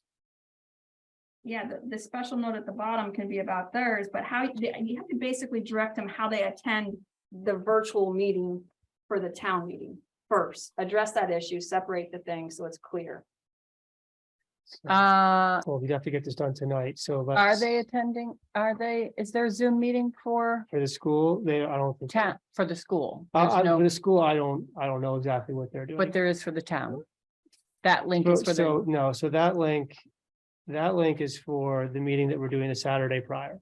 So The that, information. so the Got town meeting, there is not a Zoom option because you have to be in Right. person to vote. So there's not going to be a simulcast of that. right? But why can't this people is, attend those? this Why can't is, they watch? so this is for the public information hearing that we're going to hold on Saturday for information for people. Oh, yeah, so it's right where it needs to be. Because it talks about 9 AM. It talks, yeah, so this talks about like, so to vote, you got to be here, you got to vote March 6th, 6 PM, you got to be here to vote. It's not, Then this is the Australian ballot, and then this is if you want to go to the public information hearing, which will also, we can warn it separately as well as a regular meeting of the select board, which we've always done. But this is a note on how to attend that meeting Right, 5 days before. I think the second MMUSD is oddly situated because it's kind of in the middle. Mhm. Correct. And I think it should If go you- maybe at the bottom and say, So, right. you know, because everything else, it's like It's- town, MMU, town. yes, And I yeah, think yeah. I MMU. would suspect that part of the reason we're not going to be having a link for town meeting the Monday evening. For people to participate remotely is that they might think I'm in the meeting, I should get to vote. And they don't get to vote, and we would rather not even open that can of worms, right? You mean, Karen's been asking, why can't we, even though they can't vote, why can't we just stream it? anyway? Televise it, stream it. Yeah, oh, that's all I'm asking. oh, yeah, I just am worried, I mean, streaming it, MFTTV might want to stream it, but I'm just afraid of billing it as a hybrid meeting of any kind for fear people would show up remotely and expect to vote. yeah, Well, in the warning, you can clearly state, every warning. People you are can clearly reporting state. conditions. that's We would have to make that really, really clear. right. Jeff, Right, but it still gets more people listening. So I agree with this, this discussion that we need to make it clear, whether it be in this warning or elsewhere, that, you know, this is the meeting that if you want to have a voice on the budget at all, you have to come to Monday night at 6 o'clock. This is a brand new thing. We've never done this before. and I think we could do that. Yeah, and so, I mean, we ought to do that like many times on Front Porch Forum. You know, Yes. that and elsewhere. This is a new thing that we're doing. At some point, maybe in the next meeting, I'd like to talk about, what would be the process of changing that to go back to Tuesday, but that's a different discussion. And I think we do need to be clear in that informational piece about town meeting that it can't be a hybrid meeting because you can't vote. Which I think is awkward. I think that is awkward. So, on the warning itself, on the top there, I might do it in caps and bold, saying that you have to be there at 6 o'clock on Monday, March 6th. If you want to vote on those items, somehow highlighting that because it's so different. Say on which articles were. I think it's very important for people to realize that if they don't want the budget being approved by 300 people out of the whole town electorate, they need to make plans to be there. Mhm. They've all, for several years now, we voted for it at an Australian ballot. Yeah, that's good, Jeff. And one of the criticisms of voting for town budgets and open meeting is that the retired people and people who have nothing better to do are the only ones who are voting on the budget. Well, that's why we're moving it to the Monday evening, but that doesn't mean that we won't have the same issue. Right. Mhm. So I Okay. think that, So we had that, and then we just want to put this at the top of special notes. My thought was to put the MMUSD thing At the at the bottom, just cut that out and put it, and maybe in a separate section. Somehow make it clear that Or it's a different. special note that it's, Another line, maybe.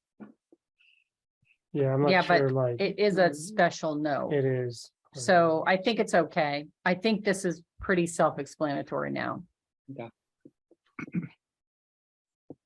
At least reads easier. Right. Okay, All right, so you we, guys will have to stop by my office at the end of this. I'll print this out and you can sign it on your way out the door tonight. okay, So sounds good. it's a date. Okay. Very good. Any other discussion on this? Looking You for a want a motion. motion? I move we accept the town meeting warning as we modified it. I'll second. Great. Any further discussion? Please state your name and your vote. This is Jeff, I. Jay, David, I. Bart, aye. June, I. Okay, we are bypassing the Tesla conversation. On to public input on parking issues on West Main Street near Richmond Family Medicine and Our Lady of the Holy Rosary Church. We have put out there when we put the meeting notice out that we're looking for public input regarding the parking in this area and discussing restricting parking because it is dangerous pulling out of the shared exit from the Catholic Church and the Richmond Medical Family Practice Building. Mhm. And so do you want to talk a little bit about the whole process The with process? V-Trans? Sure. Yes. So process with V-Trans would be that the select board would receive some feedback, which we could be doing this evening from residents in town in general, as well as in the area specifically, that the suggested changes would be affected of. And then write a summary of what you'd like to do. If you'd like to make some changes, potentially including a map about where exactly you'd like to be able to park or not to park.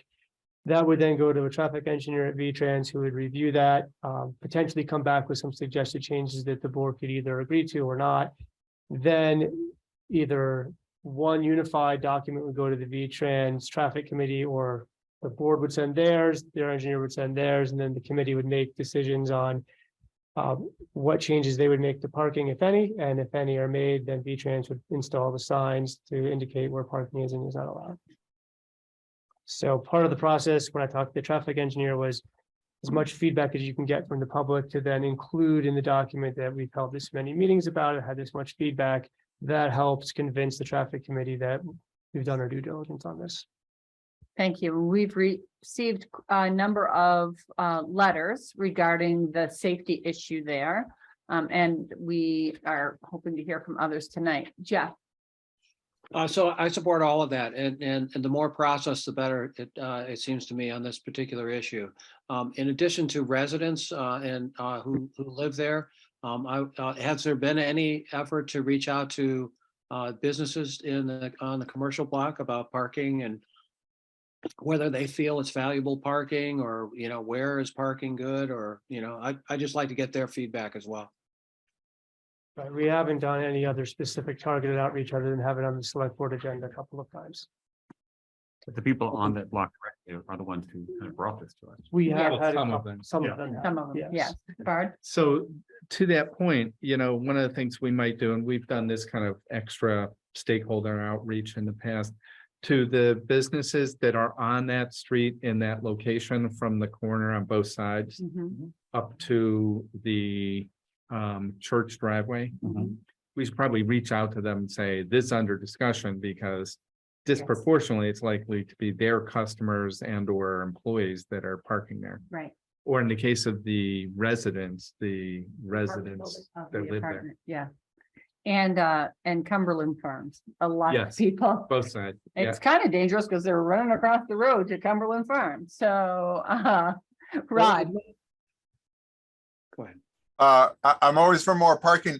I'm kind of curious when those permits went in, like for Richmond Family Medicine, there was initially a no parking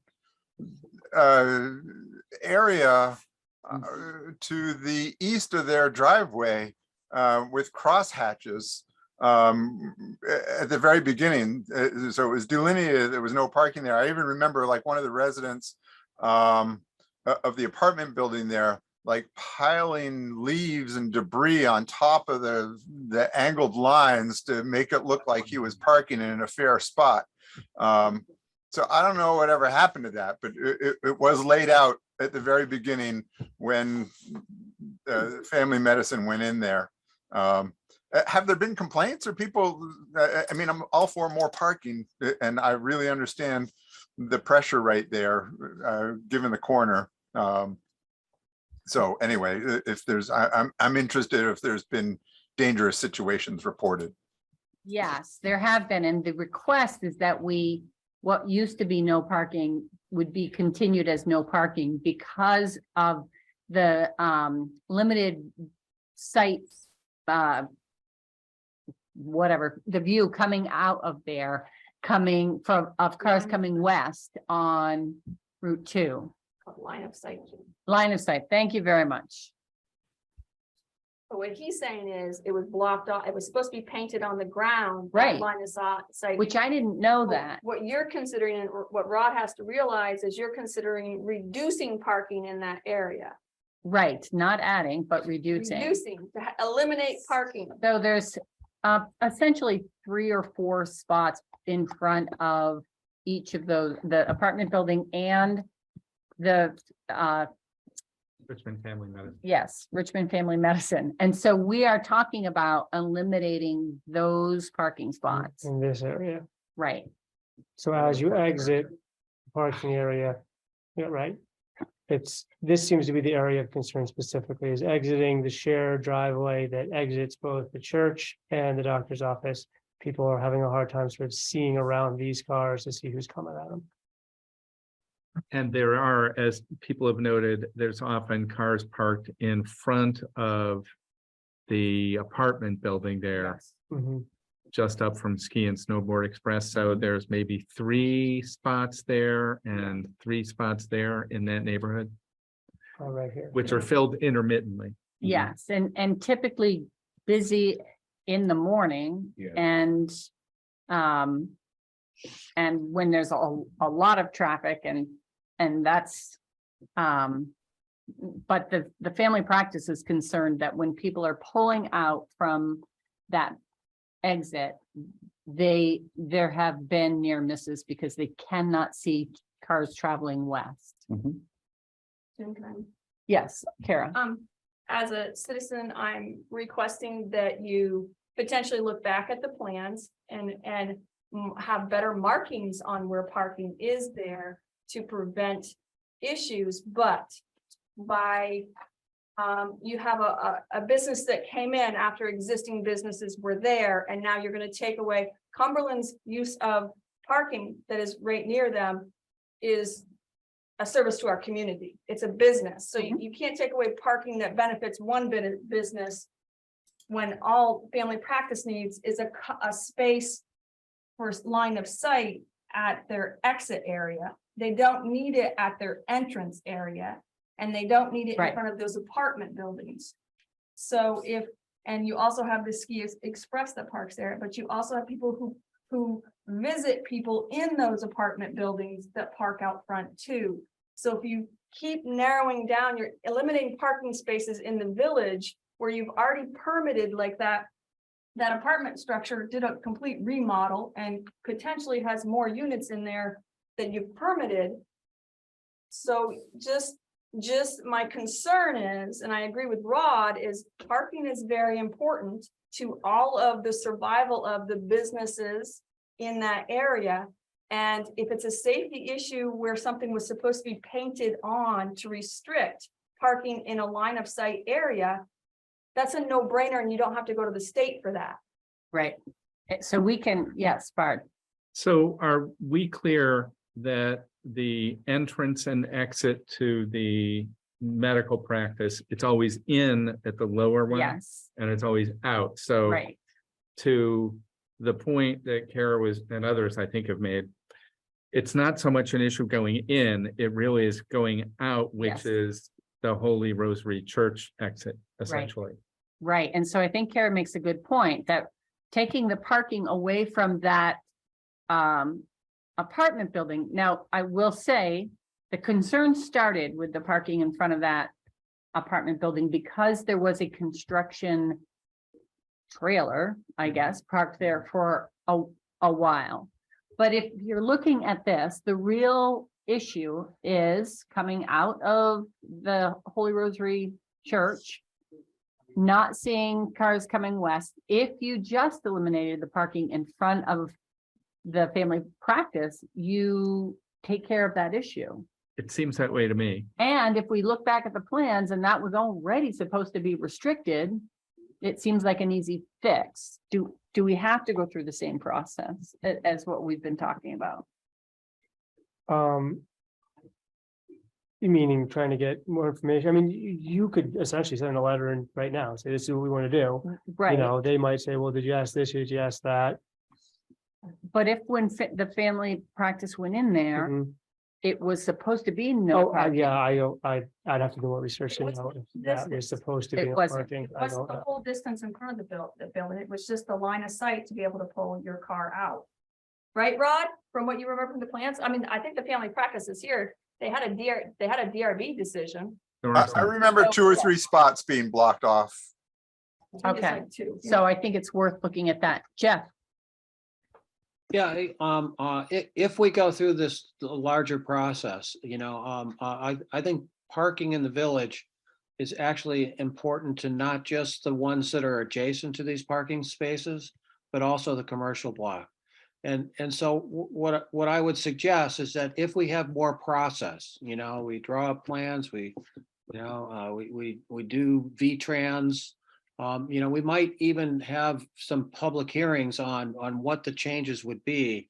But if we were to do that, I think Duncan has the addresses, the email addresses of most, if not all, of the businesses in the commercial area down in the village, on that end of the village. I think we should notify them and get their comments as well. Because I'm agreeing with Rod that parking in the village is important. And it would be a really opportune time to remind all of those businesses that the employees should not be parking in these really public places. They should be parking in the more remote parking lot that we built for them down on Depot Street. thanks, So Jeff. Anna? Yeah, thank you. I do respect the need for adequate parking in the town, and the needs of our neighbors who are running businesses and our residential neighbors as well.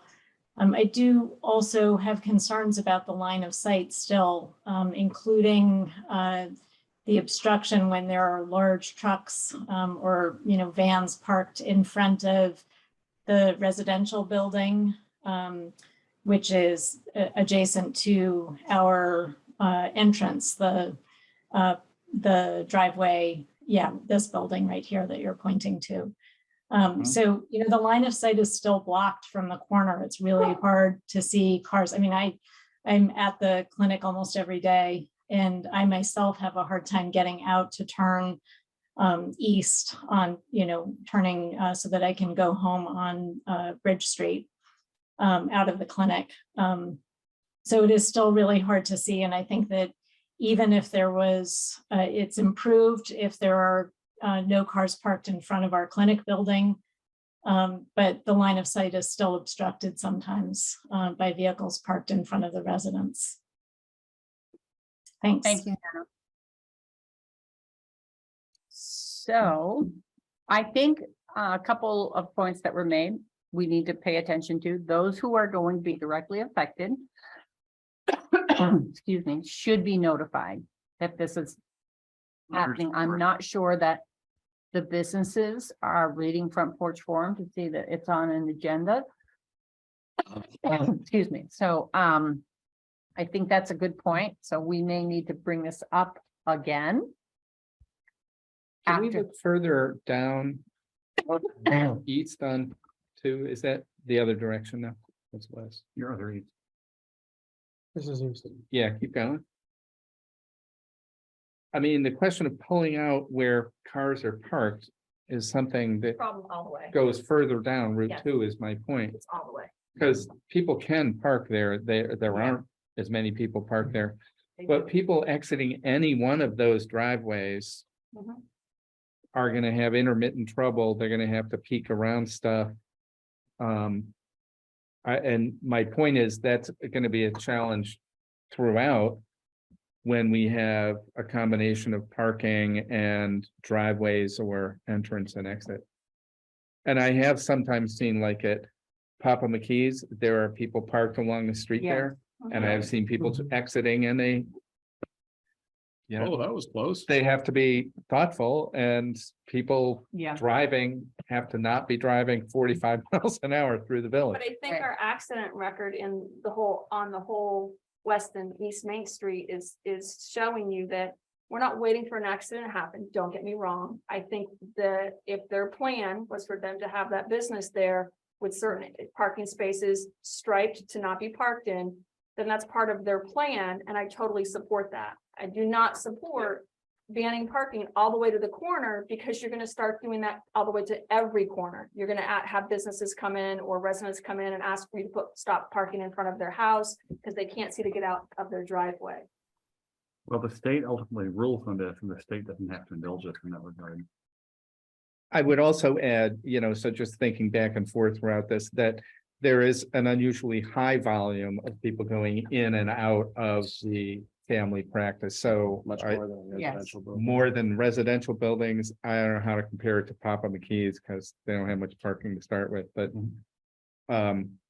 I sort of tend to gravitate towards the lightest touch to see if it works. And that would seem to be in front of the family practice building itself right. and see how that works. And if we can pull the data from when that started, if the parking has already been restricted there, it's a matter of repainting. Well, here's my question, restricted by whom? Did the That's- agency of transportation approve That's a it, or good did we just do it? But was I that, don't yeah, was that from a DRB decision? I don't know. That's what we don't I don't know. know. Yeah. We should have that. Maybe somebody just did it. Do it again. Maybe somebody just failed it. It's possible. Next year anyhow. Right? I mean, that's why it's important to figure this out now, because then whatever it is that's gonna happen there, we can do when the Gonna road get gets worse. torn up. Nice paint was driving before they hooked it up. All right. Ron has his. Yeah. Any, And- yes, Rod, Isn't it Route 2, aren't all accesses regulated by the state along Route 2? It's not like we're maintaining that. So I think it's probably part of somebody's highway access permit. And just somebody forgot to repaint the hash marks somewhere along the line. And I think that would likely be all state's responsibility there. Just saying. So That's a good point. Rod's point, maybe it's already prohibited, it just Yes. is not prohibited. Yes, we just need to get them to come back and paint it. Can have them look through their files and see what they've got. 'Cause maybe Okay. they've got it on That's a file. good Thank- first step. yes. to Yeah, say, I think that is a first good What step, do you guys got? Are we doing this wrong? because then it eliminates going through a whole process Mhm. that has Yeah, already there been we go. determined. Right. Right. Okay, And then do you need, this is a silly question, but since you're gonna be looking at your other ordinances. If you need to build it in as spaces, as in no parking ordinance, so it can be enforced by your police officers. God is not with you tonight. While you're doing the other two no parking areas in town. Yeah, I think, Just I'm a heads not, up. yeah, no, I'm not sure. That's a good question. I So- don't know the answer to if we have to have it in our ordinance as well. And if it does have to be on our ordinance, they're not, V-Trans, the earliest they'd make the decision would be May at their next traffic meeting. So we couldn't combine it. No, you can't combine it, but I'm saying, since you already have the lawyer looking at Oh, this well, ordinance yeah. and this ordinance, it's just one more on top. I just don't think the timing is gonna, No, Yeah. warn at the same time, yeah, right. and start rolling into it, Mhm. so that your police officers can enforce it. well, if it's already considered blocked off, no parking, can't they enforce it? Seems to I'm me, not That, sure. yeah, that's a I'm not the police question. officer, I don't know. I'd have to find out. I don't Okay. know. I'm a little unclear on that. Even the V-Trans official was like, yeah, you should check on it. okay, So okay. I don't know exactly. Next. Next, we're moving on to follow up on placement of radar speed feedback signs. We have 4 radar speed feedback signs to place in Richmond, and at the last meeting, these locations were discussed: west end of Route 2 as the speed drops from 40 to 30. East end of Route 2 as the speed drops from 40 to 30, west end of Cochran Road near the intersection with Huntington Road, east end of Cochran Road near the turnoff from Route 2 and Bridge Street over the Winooski River. And I'm gonna let you talk about your guidance from V-Trans. Well, Are there's a you- couple of guidance, I guess, right? So we're talking either end of Cochran Road facing sort of as you enter Cochran Road, Yes, and then either end of the village on Route 2 as you enter the village. right. So there was a couple questions. So the V-Trans question, if we want to do it on Route 2, there's some specific guidance from V-Trans, which is actually pretty easy to follow. We did get our mobile speed cart back recently, so we have that. So we would need to go out and collect, I think it's about 7 days worth of data at the speed transition point where it drops from, what is it, 40 to 30. Based on that data, I think that the guidance is they need to see that that the 85th percentile of speed is at least 2 miles an hour over the posted speed, which if we get that, then that's one of the triggers that says, okay, we can put up the permanent radar speed feedback sign. So I'm that's, guessing we'll get that. I'm yeah. guessing we probably will. Oh, yeah. 2 miles an hour seems Minimal. minimal, exactly. So that would be the process there. Then the discussion at the last meeting was, are these the 4 right spots? Should we look at other spots? What guidance does CCRPC have? And once we determine a spot, like there was a lot of discussion about if we're going to do it at the west end of Cochran Road, exactly where does it go?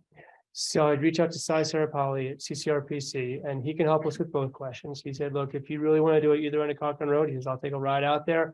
I'll look at the existing conditions and I'll give you recommendations on sort of exactly where should you put it. Mhm. And he said, if you'd like to look at more options, if the board said, well, there's 3 other options you want to look at, he could help us kind of work through a process of, okay, you got 7 options, which 4 make the most sense for you right now for the next 6 months to a year.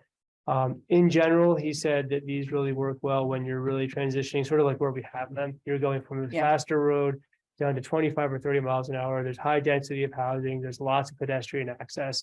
Where he says it really wouldn't work is if I think we have a small 5-mile speed transition up on like Huntington Road, for instance. In that area, I think he's saying they're not as effective because you're not really kind of coming into a spot where you're visually going, oh, I really should slow down.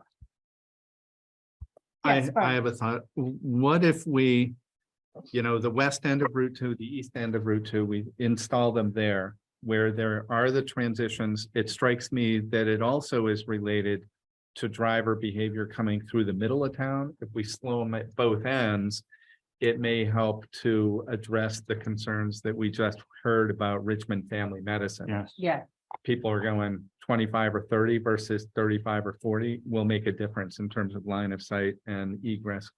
So I would propose that we do those and then start collecting data. That's the other thing you get when we put them up there. And then follow up with CCRPC. Cochran is, I think, a little more nuanced about where they Yes. might go. yes, I think And we have could that use plan their B. help. Yeah, Right. Yeah. yeah. Oh, sorry. And So I point out that we don't have just these four. We have two existing ones that I think are now working. Hooray.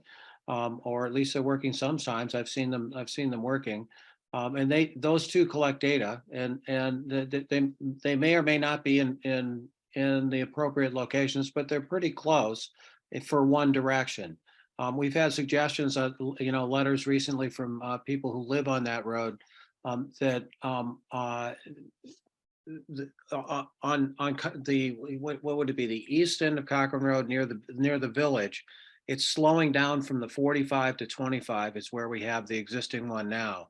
What the suggestion was going the other direction as well, closer to the round church, because the specific problem that we've heard is people coming off the Huntington Road going onto Cochran Road that haven't slowed down. So that Huntington Road section near the FARs is a particular area where people they've come down the hill. I do this all the time. They come down the hill, they've got their momentum going, and it takes a while for them to slow down. It's not obvious that there's a slower zone there, and it's a little dangerous going by Stone Corral, and people still have the momentum, and they're going on to Cochran Road. So I would suggest one transition that would be good would be on the Huntington Road going east on Huntington Road, around somewhere around the FARs. And is there a speed transition right there? There is. There's one in the field near the maze. Right there, yeah. Good. And there's the machine. Yeah. Thank Somewhere you. around there would be a good, and I think a lot of the problem on this end of Cochran Road is caused by this specifically. It's as much this going this direction as it is going the other direction on Cochran Road. The people are going too fast by Stone Corral, by Man and Machine, through that, they barrel through the intersection and continue Right. their momentum on Cochran Road. Right. And so, I in the mix, we have the four new ones, we have the two existing ones, and we have the speed cart. So we have a lot of resources right now on these, and I agree with Bard that they're one of their a really good value of them is collecting data, looking at that data. Thank you, Jeff. Jen. okay, so the two, as you're heading east toward Wheeler Lane, and as you're heading west past the cemetery, the signs that are already there, they are actually working now. I have not had occasion to be on the, okay, and they do collect data. We just have to get a step letter to get it. Right. Okay. At the last meeting where we talked about this, there were some residents of the eastern section of Cochran, right where the mouse is, who said, well, they understand that having one down here by the fires is one thing, but they've seen, and I've seen it too, people who come down Bridge Street, peel around the corner and go shooting down Cochran Road, who would never see the sign over there. So I don't know the exact right place. I don't have a crystal ball, but that's exactly where I'd like to hear CCRPC's input. Yeah. Right. I think that's important. That's not a transition. It's a 25-mile-an-hour road on Bridge Street as well. So if they're Oh, speeding well, around that corner, transition. they're going too fast on Bridge Street as well. Maybe I'm misremembering last meeting, but I thought it was Route 2, it could only happen at transition. Elsewhere, it could happen anywhere. Yeah, that's our V-Trans rule is the transition. For the town, we can put it where we Right, so like. Jeff, for the town, we could exactly do that. Because it doesn't matter if it's a transition, if it's not a state route. But the CCRPC guy said that where these are most effective is where there's transition. Oh, I got you Oh, that. right, yeah. But I'm also talking about, we've got the people who live in that section of Cochran Road who have seen, and I've seen it too, cars come down Bridge Street. And because they're used to thinking of Cochran Road as the truck route, they come around that corner and they actually accelerate. As opposed, they're not coming from Heinsberg, they're not coming up Huntington Road, they're coming on Bridge Street South and turning. Now, again, I'm sure just as many people do the same thing over here in front of the FAR. That's why I'm saying CCRPC's input would be very much appreciated. I also think it'd be, it sounds facetious, but I'm serious. I think it would be great to park a police car in a parking spot on the Round Church Road there during daylight hours. Lisa Corey has volunteered her driveway, and I'm not kidding. No, and I think that would be helpful, and occasionally maybe an officer sitting in it. Well, I think if we do that, we would need to, I don't know how we collect data. Maybe we'd have to have somebody sit out there with some binoculars and a notebook. But if it doesn't affect behavior. I think it is important to bring in CCRPC Right. because they are the ones that do this. So Pete. There we go. Couple things. The entire village area, when I say the entire village area, which is from Southview Drive all the way down to the intersection, all of Bridge Street, all the way to Fire Road and all the way to the cemetery on Cochran Road, including all those side streets, that's 25 miles an hour. So what you're saying, Jay, is people are speeding. Okay, that's a simple. Oh my gosh. Yeah. People are speeding. So we've had this discussion about traffic calming devices several times on Cochran Road. We've even put some money aside for speed bumps, speed humps on that segment of Cochran Road. So we're kind of rehashing that area again, I feel. Would be great to have CCRPC maybe look at that stretch of road if we think that's the hot spot. But placing a radar feedback sign coming off 25 onto a 25 is not really good use of it. It's like, Jeff said, it's really when you're reducing speed from a higher speed. So you're going from 40 into a 25 or 30, that's how it is. Like you're coming down Jericho Road, you've got one. Most towns where you have a speed reduction, that's where they're most effective. It's to remind you that the speed has changed. Yes. But Pete, you make a good point. We did talk about putting a speed hump or 2 or 6 or 10 on that section of Cochran Road. And that would address the people who are breaking the law anyway, as opposed to people who don't set out to break the law. They're just not aware. They're not used to noticing that 25-mile-an-hour sign here in front of the brewery. Anything that will make a difference is good. And if CCRPC can tell us where we can make the best difference, I'm happy to listen. Yeah, yes. So does it make sense to Yes. proceed with the 2 on the sort of edge of town, the transition points on Route 2? Yes. And whatever it takes to proceed with those. And then these other ones, the one other thing that was going through my head. Is it possible to use these, like in that location we were just discussing? And is it possible to like turn off the flasher but collect speed data so we just know what's going on? Because that's a question. If we put one up by past Far Road. And we're still getting speeding down there on Cochran Road, where are they coming from? Are they just ignoring the Far Road or are they coming up Bridge Street at a high rate of speed? It would be interesting to have that data.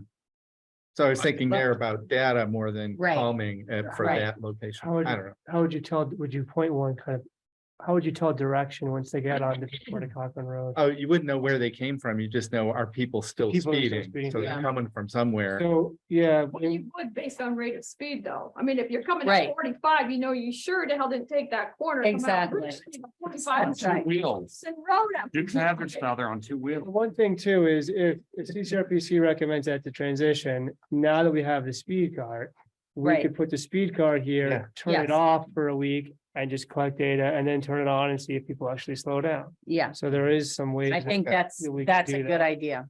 But let's see what CCRPC says, because Yep. I agree. Okay. It'd be good to get Sai's opinion, because I think he does a good job with us. Sweet. Okay. That was exactly my opinion. Use the speed cart for that. Then it's it's like in stealth mode. It's there 1 week, it's not there the next week. So Yes. Mode. I like it. Yes. Okay, very good. Any further discussion on that? All right, moving along.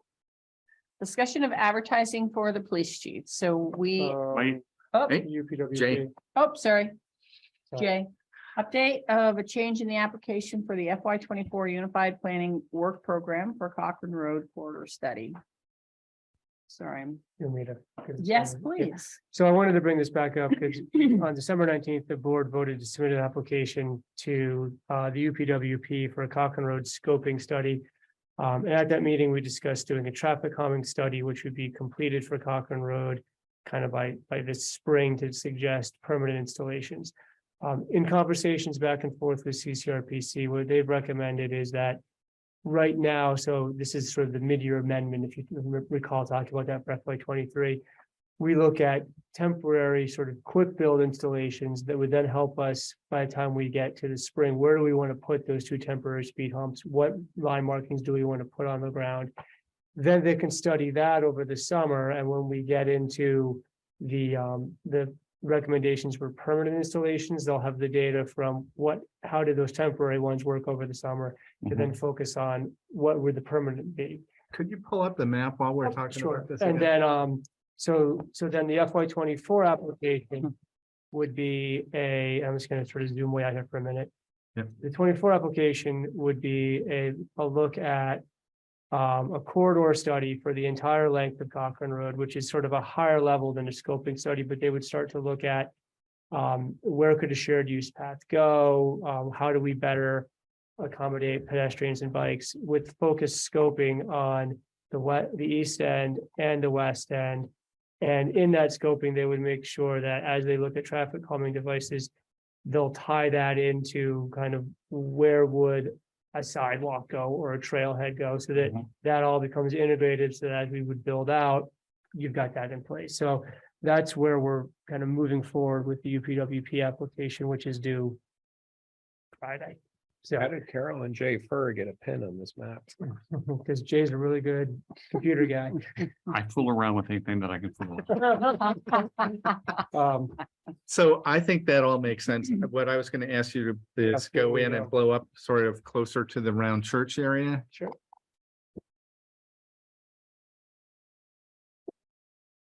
And I just, having walked and ridden and driven that, I contemplate the challenges of things like sidewalks and paths that expand the public area in an area that's already pretty bounded by a combination Right. of hill, Drop off. driveway, Ledge. okay, just Yeah, and that's where, I mean, once we have the more focused Yeah. scoping study, I think we'll take that into consideration Yeah. and say, how do we best get bikes and pedestrians on this road without disturbing somebody's flower gardens? T-bar. A T-bar, gondola. Or, we could do an Great. elevated expressway, eastbound, elevate, Yeah. I love it. That, We're not doing that all sounds great. We'll do that tomorrow. So do we vote? No, it's just Just more that more it's of an gonna be- update, because I just okay. wanted, I just didn't want to get to the spring and say, have you guys say, where's our permanent plan? And say, oh, actually, that changed in January. Right. And I think this all makes good sense. We've had a number of meetings with Yes. CCRPC. So Cool. more of an update that's sort of the best next steps here. That Excellent. sounds really good. Thank you Yeah. all. I Thank can't wait you. for that. I'm really excited about that. Yeah, I think it's good progress. All right. Thank you. Discussion of advertising for a police chief. So in the packet, you have a draft of the background statement and a job posting.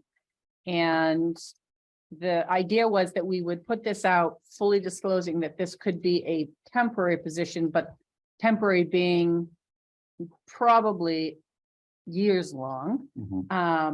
Because if we decided to move forward after strategic planning with the Union Municipal District, then that again will take at least a couple of years. So it is here for us to review and see if this is the direction we would like to go in. I think the draft background statement is good. I think it's, it doesn't mince words, this could be a temporary position, but it would be years. And that they would certainly be welcome to apply for the permanent position of the combined district. As far as the job description, I didn't see anything major in here. I mean, you have greater experience than I do about police without my usual hyperbole. But this seems pretty inclusive. Yeah, and Josh made some edits so that it was referenced to have some Patrol duties. patrol duties, but also the strategic plan. Right. No, I think that's good. So just for clarity, so it's a chief, not a Director. executive director, Yes, like something else. yes, but the statement I think says, we're looking, I mean, we're putting it out as the chief, but if we get applicants that could fit a director of police services role, that's not out of the question. Our ideal is have someone who can come in and help with patrolling. So that might be clearer to me in the advertising, because Yes. it wasn't as clear to me from reading this, so, Okay, or what that's. worth. that's a good point. But I guess I'm gonna just question that for a minute, because if we get somebody for a permanent position, chief position, that's not certified, We don't want that. we don't really want that, because we want them No. to be able to patrol. So I think if we were gonna go for the interim, like, oh, we want somebody to run the place for a year, even that's pretty long. Right, Knowing how short-staffed we are right now, I think it worked really well for the point in time in 2018. yeah, I When think we you're did right. hire Paco, but I think we were at a different time. It was a little before my time, but my understanding was conversations that summer were basically, so do we want to have a police department? Yeah. And the And you answer, knew it was the short. answer could have come back, no, and But in it which didn't. case Paco would have helped shut it down. And I don't think we're there Yes. right now. I think we want a police department. It's just, do we partner with somebody else? And Right. I'm okay with that. I'm just calling out the question because we've gone back Yeah. and forth Yeah, a little yeah. bit, so. I Is this a think, chief or I think I it think it's is. I think I it's think it's a certified. chief. And Yes, that's where we added in, where did I put it in? To be more clear, because as we reviewed the job description, it didn't specifically say you're gonna be Right. doing patrol duties. Yes, we added a line. Perform all functions and duties of a patrol officer so that they know part of their duties is gonna be doing actual patrol work. does need a period after that, which is one of the reasons it looked like a late addition. We'll add the period. there we go. Thank you. Yes. So Yeah. this does not, and probably may perhaps shouldn't discuss compensation. But I do know that if I'm reading this, the fact that Richmond does expect you that you can take your car home, and state police do, sheriff doesn't, hardly anybody else around here does. That knowledge could conceivably Mhm. make a difference. Now, I don't know if that needs to go in here or whether that would be appropriate in any way, shape or form. I think it would be on the ad, because typically on the ads will say, pay starts at X amount commensurate upon experience, and great benefits packages, I think we could put in. I wouldn't put it in. But to take home, because it could change if we renegotiate the contract, so Yeah. the potential that it could change. And then We the other could- just would think spitballing thing, Yeah. I know that we hear I a think lot. the starting salary. In the hiring process, that will come up. The other thing that I know we've had a lot of people say, can't we get an officer, a chief who lives closer than 2 hours away? I'm being hyperbole again.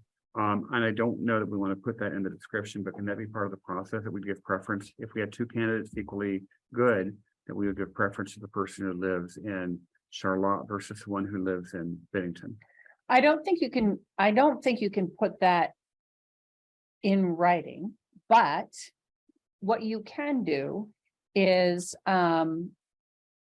because we did it when we hired the last time, and it was clear that the decision was that he would move to Richmond.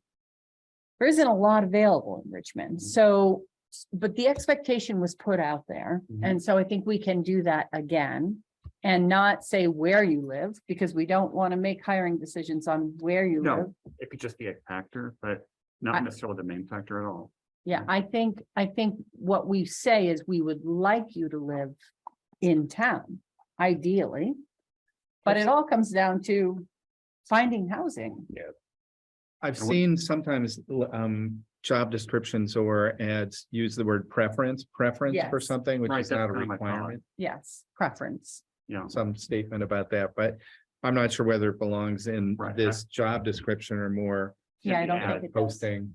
I don't think it even is in the Yeah, I'm ad. I not think sure. in the hiring process, Yeah. there's a lot of opportunity Yeah. to kind of get a sense of, and to give them a sense of what our expectations are and what their expectations are. And that's fine. That's why I didn't say we have to do this. I have no idea what the propriety is of any given place. So move forward. No, Yes. Jeff. Oh, Jeff? Sorry, thank you. That is up for a long time. That's fine. I get a lot of value out of listening to you all talk, actually. So I don't have an answer to this, but kind of by necessity, we need to have a pretty public process, at Mhm. least some part along the way. And this is a challenge for any hiring process. You might want applicants who already have a job. Right. And in fact, that would probably be my preference, is somebody who's got experience and already has a job. And ideally a job, an existing police chief somewhere. And that's like really awkward for them to be applying for a job when they already have a job. How can we address that? How can we, you don't, if somebody's applying who has a job, is applying and they're, third, fourth, fifth tier down the line that we're likely not going to hire, but it's publicly known that they're applying. That kind of really puts them in an awkward position in the existing job that they have. That's a good question, Jeff, and like any job, like when you are putting applications out there, there is a risk. But typically, until you get to the top 3, there is no public information. And then at that point, you would say in the last time we hired, at that point is when we said, we will be doing public forums. And if you're making the top 3, you have to understand that your candidacy will be public. Okay, and I think that's useful, and the reason I wanted to bring it up is not necessarily for the applicant, but to set up expectations for the public. It's not necessarily a public process from the very beginning, because it could limit actually our applicants. Isn't this true of all of our hiring? Yes. That the hiring process, and this is, I think it's not just the public, it's the committee members. Dudes, this is a confidential process until it reaches the fork in the road. It becomes a public process. And that's virtually universal. I mean, Yes. Josh, did you want to say something? No, I mean, Bard said, I was gonna say that, yeah, and we have a document that outlines the process. That Yes. will be public and people can see, oh, this is when the public gets the way in, which is not until April 17th. On the draft, yeah. Or April 3rd would be when we would actually talk about the candidates we're gonna invite. Right. Yes, Kara. Jeff, were you done? I just wanted to make sure you were, Yes, I am. Thank you, Kara. I didn't want to cut you off if you had any more questions. Do you mind pulling up the job description? I just had a question or a recommendation, if that was okay. The bullet sizes, the bullets aren't all the same size, just to let you know visually. Heads up on that. The bottom 2 is smaller than all the rest. I think there kind of was stuff happens. a really old version of. What I really wanted to draw attention to is the 3rd bullet down says training and supervising all the department personnel, including providing overall guidance of the, okay, so you've got training and supervising, but then you repeat training in develops and implements police training schedules. I think that should be, are they supposed to do the workday schedule or whatever you call that too? So can it be assignments, the schedule for their assignments, what days? of the week? Yeah, you need to build. What bullet are you talking about? The second one? The 3rd bullet says training, and then so does the 5th. 1, 2, 3, 4, 5. See the word training there? So I don't think it should be specific to just the police training schedules. I think it should develop and implement police workday schedules and training, both kinds of work. I don't know what you call it. Training schedules, patrol schedules. Yes, policies, patrol. and Yes. procedures. There you go. Yeah. You need to build Yeah. that out, Yeah. that's the administrative piece that they have to do. Yeah. not just the up top I training. thought and that was supervising. in there. Was it not in another bullet? I didn't see it. Oh, I didn't plug in. Whoops. Ooh. Got the plug in. Help you, but- So that was the only thing is that you needed to build out a little bit more of that in the administrative job that they've got in that fifth bullet, so it stands different than the other training you're talking about. I think we can add Yeah. that in easily enough. Good catch. I mean, that is, I didn't know if maybe an admin person was doing that, so that's why I didn't know if it wasn't in there. No, it's good to, I mean, yeah. good. Because you all know, trying to make schedules take a little bit of time when people want, And it's not just mechanical. yeah. Okay, anything else? So I guess on this, then you want me to get this posted next week and then we, at the next meeting, maybe we talk about which. Well, I'm just trying to look at, so the next thing would be to form a committee. So we could talk about that at the next select board meeting, which select board members we want to have on that. And maybe I'll start to do some outreach now for community members just to get letters. I think that's So where we it's can going. start to do that. Yeah, she will be available. She's not, she's gonna start as a select board member and potentially convert into a community member. No, because we won't even really Community start review. meeting probably, right? Well, Based right, on the, because, I mean, we would basically start, I think we'd Ooh. say, you'll be sort of in a hybrid for. I mean, we'd have applications accepted until February 24th. Yeah. We would hopefully come back by March 13th to do an initial review, which which could be right after town meeting. You know, Right. We could schedule it. That's what I mean, is to the make timing sure- is perfect. It would give make us, sure if you're gonna, she's gonna put in a letter as a community member that she wants to be on it, so that you're only searching for 2 other community I mean, it members. really, I mean, and this doesn't, we don't have, I mean, if we're a day late on this. You want to do Uh, votes? We already, Voluntold. Connie would you'd already be on your short list probably for another community member, so. Oh, Van Egan. What's that? Well, yeah, I think For we have to somebody get. like that, you know. So, I mean, if we look at it, so this is the day you'll no longer be on the board, and if we're saying by the 13th. Yeah. But that would only give us, no, that we want to have the first review done, so we'd have to do a review, but so Oh. that might get pushed. Yeah. I mean, if that gets pushed a little bit to the week of the 13th, we'd probably be all right. It's a draft. Can I make a Okay. recommendation that you add one more community member, because you are going to have come off as having served this as a select board member for multiple terms.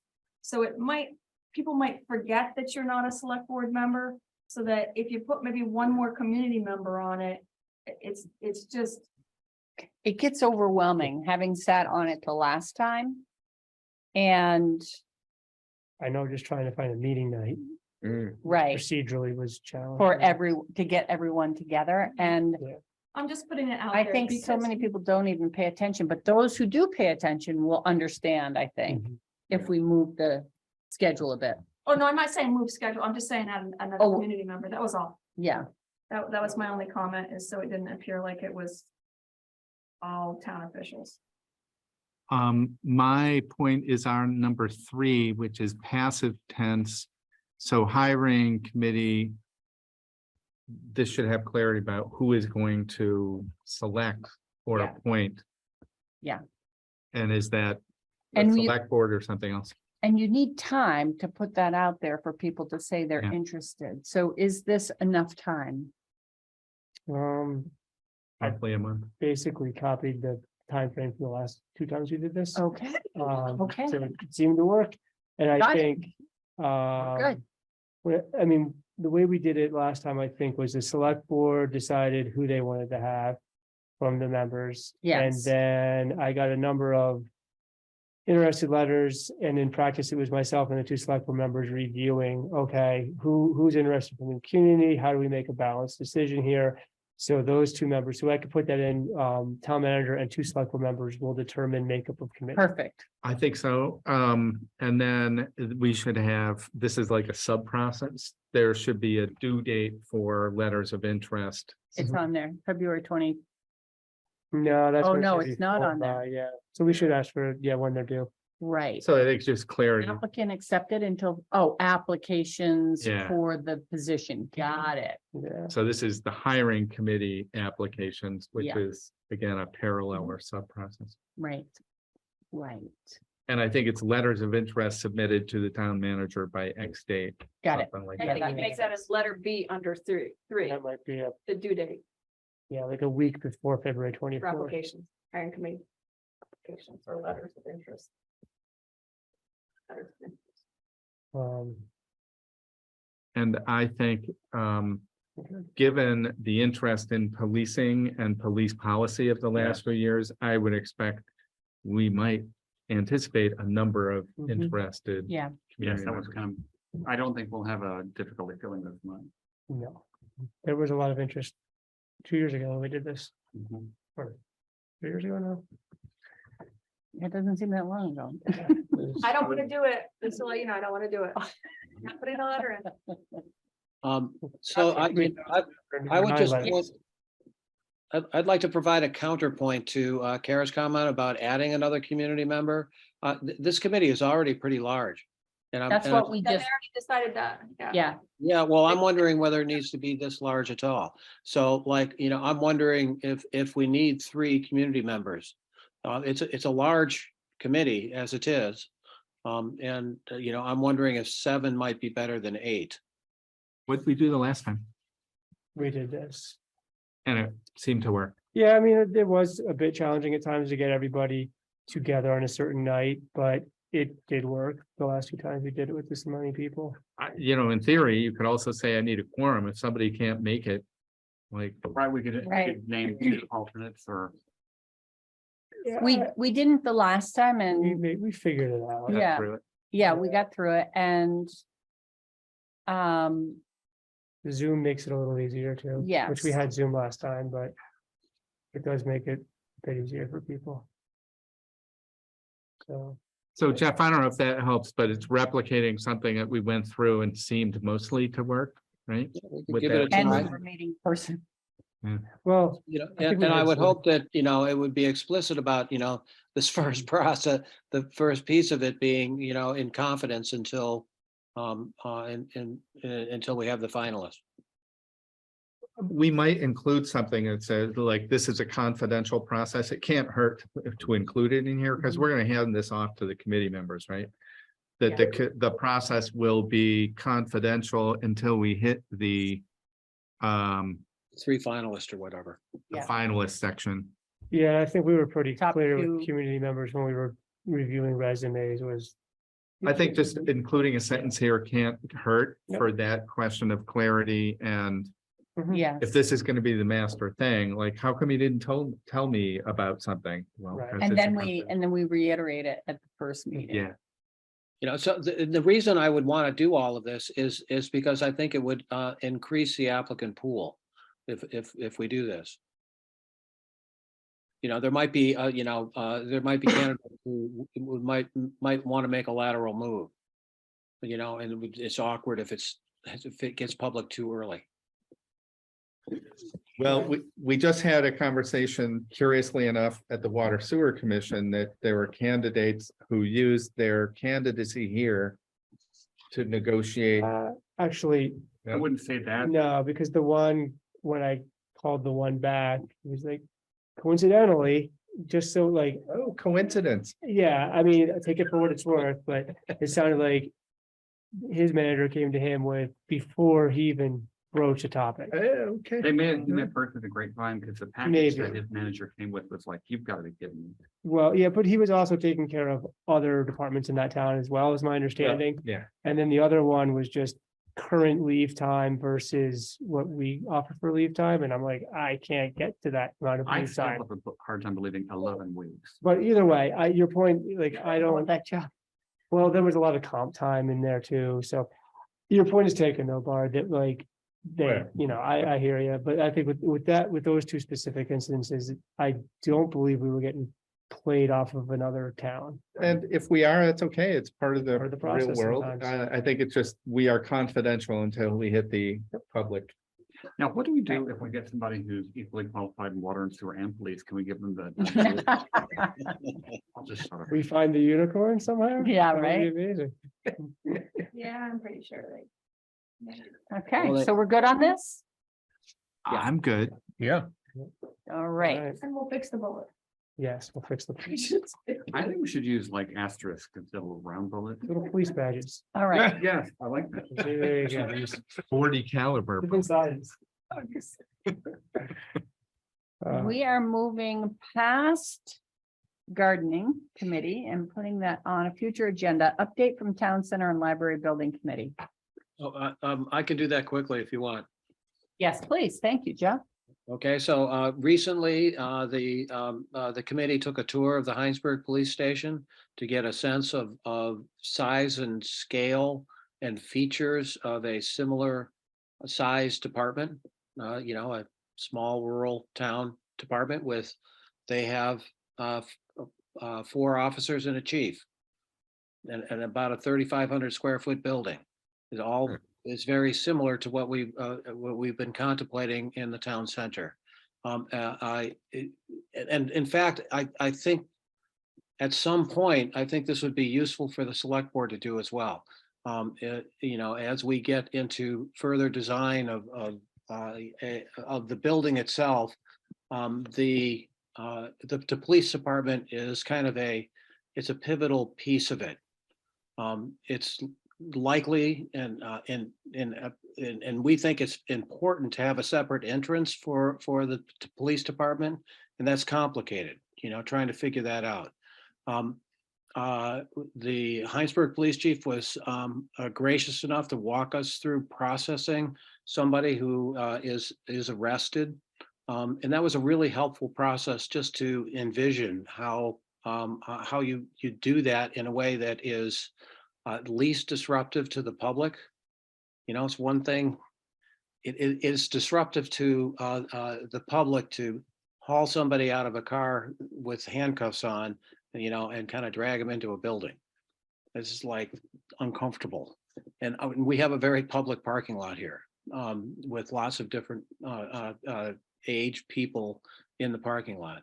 So Heinsberg, they chose to do a very large processing area.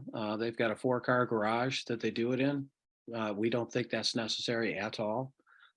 But having a processing area that's out of sight of the public is a big deal as far as the building construction goes. And you know, we think it's probably an important aspect of a useful and functioning police department. So I don't need to go into a lot more detail right now. We're working with the architect now to kind of nail down these pivotal pieces in the building design of what we think. And we would like to come back to the select board along the way as we go through this process and get your feedback and approval for key pieces. We're not quite there yet, but I would expect that we would be coming back at you within the next month or two with some kind of preliminary design questions to put in front of you to get your feedback and approval for before we do final preliminary design. And I would entertain questions. I have one. So Jeff, you know, it seemed to me sort of clear, but I don't think we've talked about this clearly. It seemed obvious to me that we would prioritize the town departments first, like what does this department need? What does this department need? What does this department need within the envelope, and then say what's left within the envelope for non-town departments. Yep. Is that kind of the approach? Absolutely. I just want to call it out. Yeah, I think it's a good thing to call out. When the school department left, the town center committee went through a process of a hierarchy of who to bring in. You know, who would we allow in to use extra space? And we came up with I think it's a 2 or 3 page document with criteria. And the number 1 criteria was for town and government services. And that included the town municipal services and the post office. The post office is kind of a key piece, both because it's an anchor business in the village. And it provides us with revenue. So we absolutely want to keep the post office. Again, we don't make any decisions, but we would highly recommend that we keep the post office and the rest of the space for town services as much as possible. I mean, there's some obvious things that can't move. We can't move Linda. The vault is where the vault is. And the town clerk needs to have access to the vault. So that's clearly a space that needs to be for the town clerk. The police likely needs at least part of the police station. A significant part needs to be close to the ground floor for that specific reason for processing. So those are kind of pivotal pieces, and we just got to that last week. So we'll work with the architects to come up with some very preliminary designs with key questions to ask you all. Should we do this or that, or neither?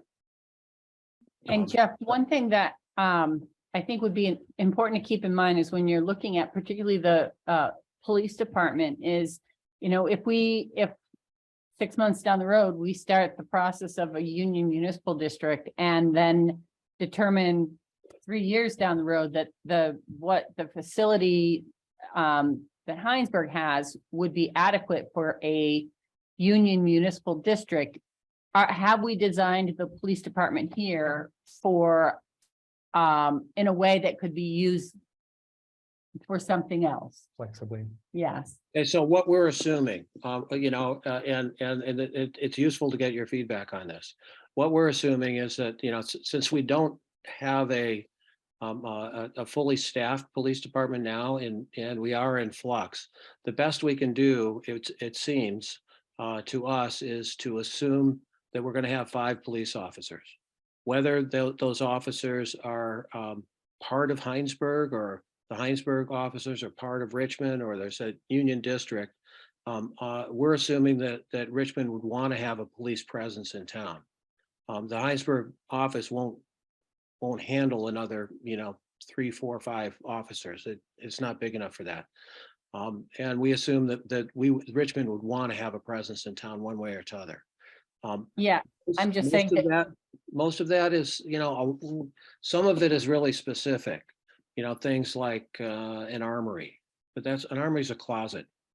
The thing that's really specific is a holding cell.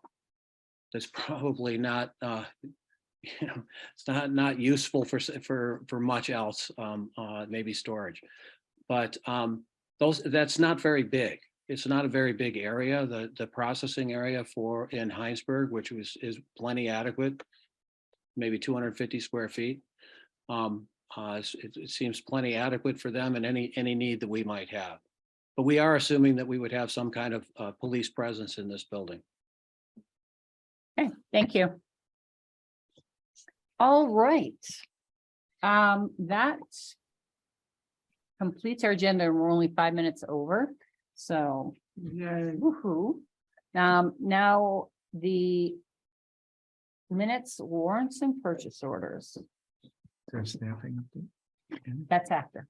June, this is David. I move to approve the minutes of the January 3rd select board meeting. Thank you. This part, I will second that. Thank you. Any questions, concerns?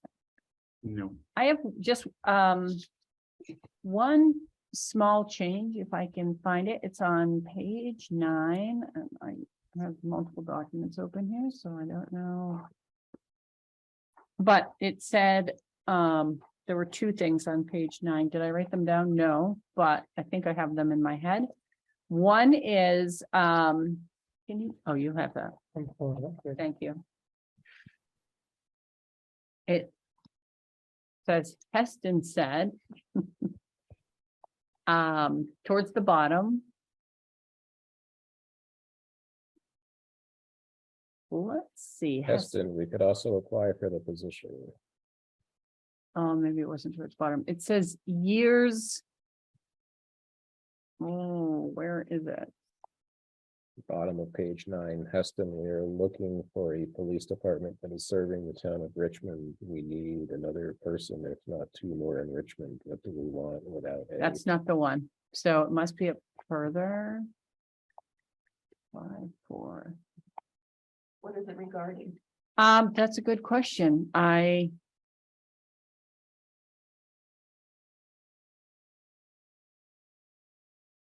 It said something about years. And it was year comma S. Multi-year. Oh my gosh. I had in my head, it was page 9. It is page 9. Is this page 9? Oh, I'm Wait. scrolling up because we looked at Oh. all the ones on page 9 and nothing said years that I saw. And is this coming up? Oh, yeah. it should Do you be remember page what the 9. context was? Something about policing, I Oh, believe. okay, that was up further. And it was talking about a something about a years long process.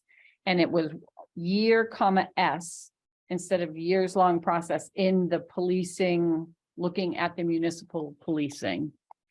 So I'm just gonna go back to the top of the police.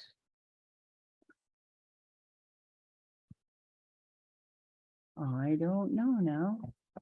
So maybe, you know what, let me just do a search, can I do a search for years, Oh, yeah. and maybe that'll help us. Where's the search option?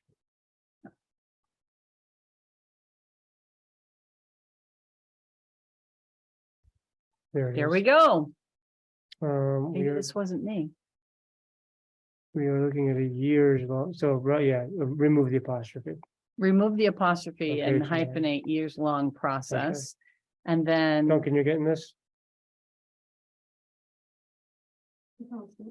Got it.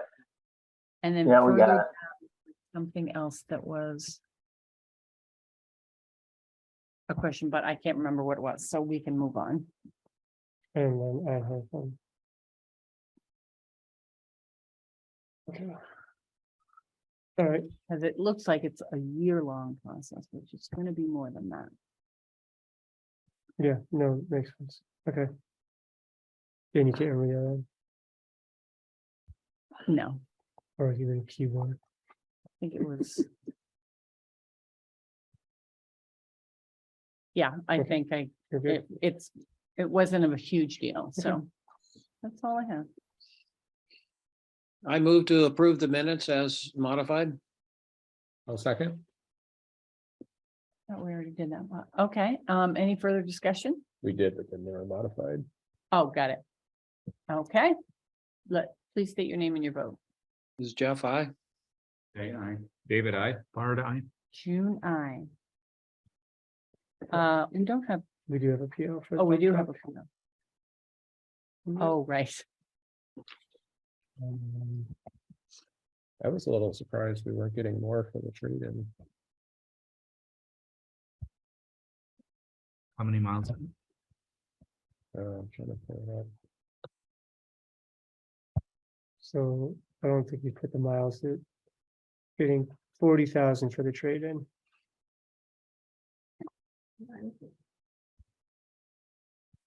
Okay, looking for a motion to approve PO number 4421 for $1,190,338.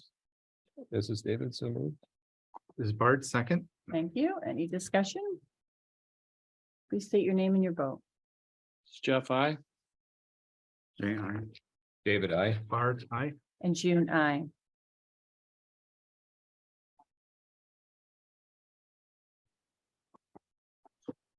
Okay, warrants. And I had a few questions, but I want to open it up to others. Any questions? I don't. So the Alliance, the duplicate payment to Alliance, I talked to Josh about today. Just wondering how that happens, and so that's being discussed. The on Du Bois and King, CCRPC, $432.52 that says unpaid. Is that It's in the because, backup. yeah, I can't really get there. I think that's because that's the payment that we're making right now. okay, got it. So that's saying that we'll pay that eventually, but, or it's gonna be paid right now, which is 2162. Okay. Yeah, I think that's, And then there's a total, what was this on? Total of 8,728.52. So it's over the budget of 8680. we still have two Boys and King, Yeah. No, that's this, the WP, the the CCRPC. CCRPC. So this, I think, is the first. So, right, let's see, let's go back to the top here. We've got. So. CCRPC invoiced us for the 20% of the first bill from the Boys and King, Okay, which is the 432.52. yeah, So the total bill is the 2162, which ties back up to what the total amount was. So then the total that we put the purchase order in is our 20% of the study, which is the Okay. 8680. okay. Which is 20%. So where are we? Okay, so you're looking at this here. then? Yes, So oh wait, why is that? Okay, so that 432 is not what I was thinking it was. So let me see the notes. Annual dues, this is gateway scoping study. Oh, no, wait. That's, Their annual dues in that. no, that is the 432.52. So it's the 432.52 that we owe to CCRPC, which is our 20% of what Du Bois and King is charging total. So the backup is showing everything that we're paying to CCRPC, but this PO 4550, the first item that we're paying is the got it. 432.52. It's not that, the same PO. Got It's it. not the same PO, right? This Okay. is a report of all CCRPC. that we pay. Okay.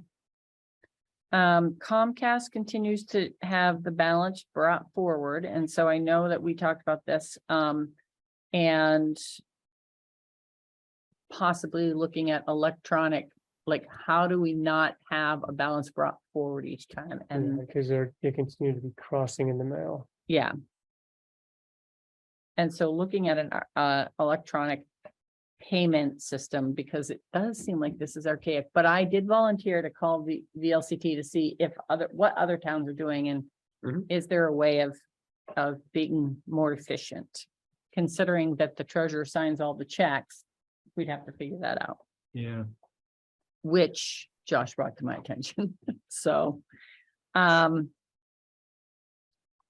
Primo Water, the full payment was not made, and it's showing that there's still a balance. There was actually a pay. What's that? Yes, I sometimes say, I'll go like, Quizzical Water, doing business as Primo. I just wanted to make sure I was gonna look for Patterson, Pearson, Reynolds. Primo Water? Water.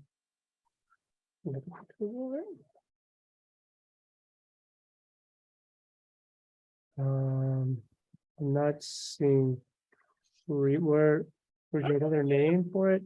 Yeah, it's not Primo. It's not? I don't think Crystal so. Rock.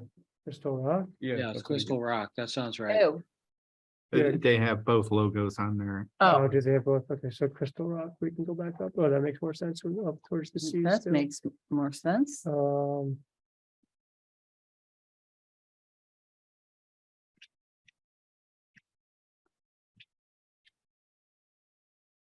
Is the question about previous balance payment? It didn't look like that. It looked just like they weren't paying.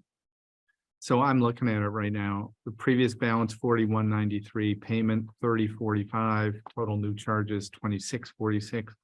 Pay this amount 3794. If that's the one you mean. Yes, that's Is this a exactly. Statement or an invoice? This is an invoice. And so it's showing that we're paying, It's always a month in arrear. that it says charges 26. Can you zoom in more, Josh? Well, it starts with the previous balance. Right, and it looks like we paid 30.45, so there's $11 for some reason that is still carrying, right? Right. Right. And because we had 14.98. So, Looks like from this, so, And we're not even, and we're paying just that total new charge, not the, what's they're saying we owe. So that $11 is, yeah, so what's up with the $11? Yeah. So it looks like we're just gonna be carrying $11 for a while. There might be a reasonable explanation. Let me find out. So, I kind of have a question of why we're doing this in the first place. This is for the fire department? Right, because they don't have a good way to fill their, like, a water bottle or anything up there. Well, Do we have yeah. town water there? We Yeah. do have town Yes, water, but I think that's a all good- they have is like a bathroom sink. so Jeff might suggest that we get a bottle refiller Yeah, station, like that's what they have at UVM now. They don't, yeah, we like, have a lots Yeah. of places, library. we don't Right. sell bottled water anymore. We have a bottle refilling station. And there's one at the library that we just put in Is that, recently. is that where you were going, Jeff?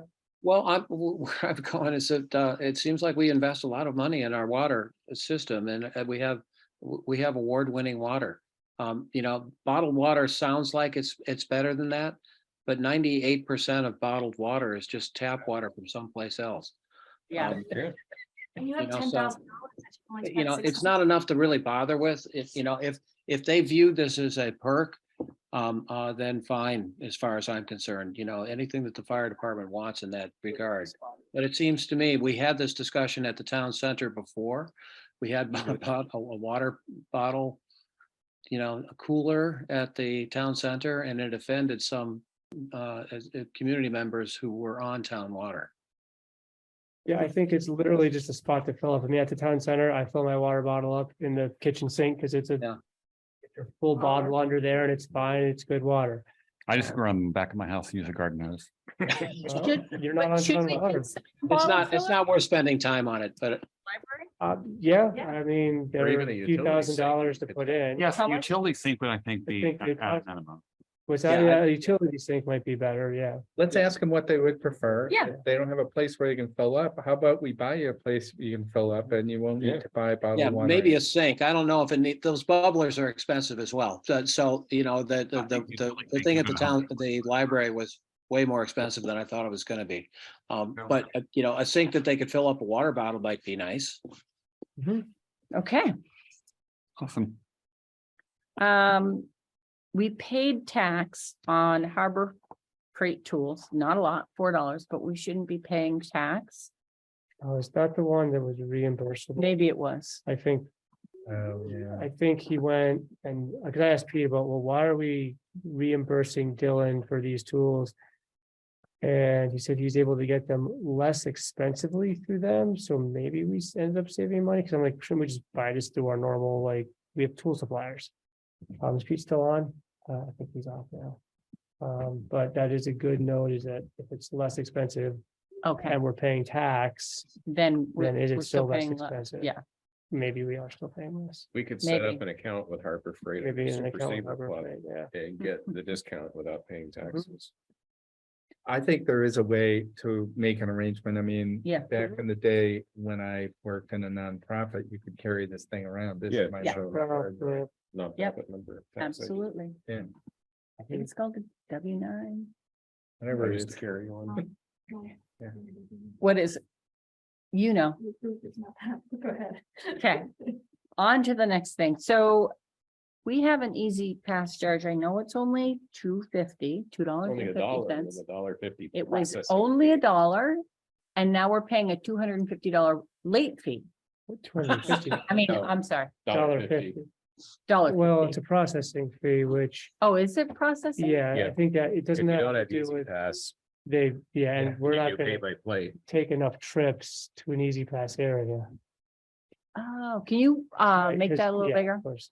So this is for a training trip that Officer Dangler to. Yeah, it's a police. I She see. passed through an easy pass toll in The New Hampshire. processing fee. Right. Wherever HKM is. Oh, yeah, I get it. I've been bogusly billed by Easy Pass 4 times. You could speak for 4 hours on Easy Pass. Let's Okay, please- let's move on. Just go get David started, please.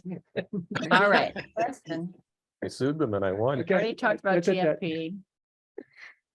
Uh, fee.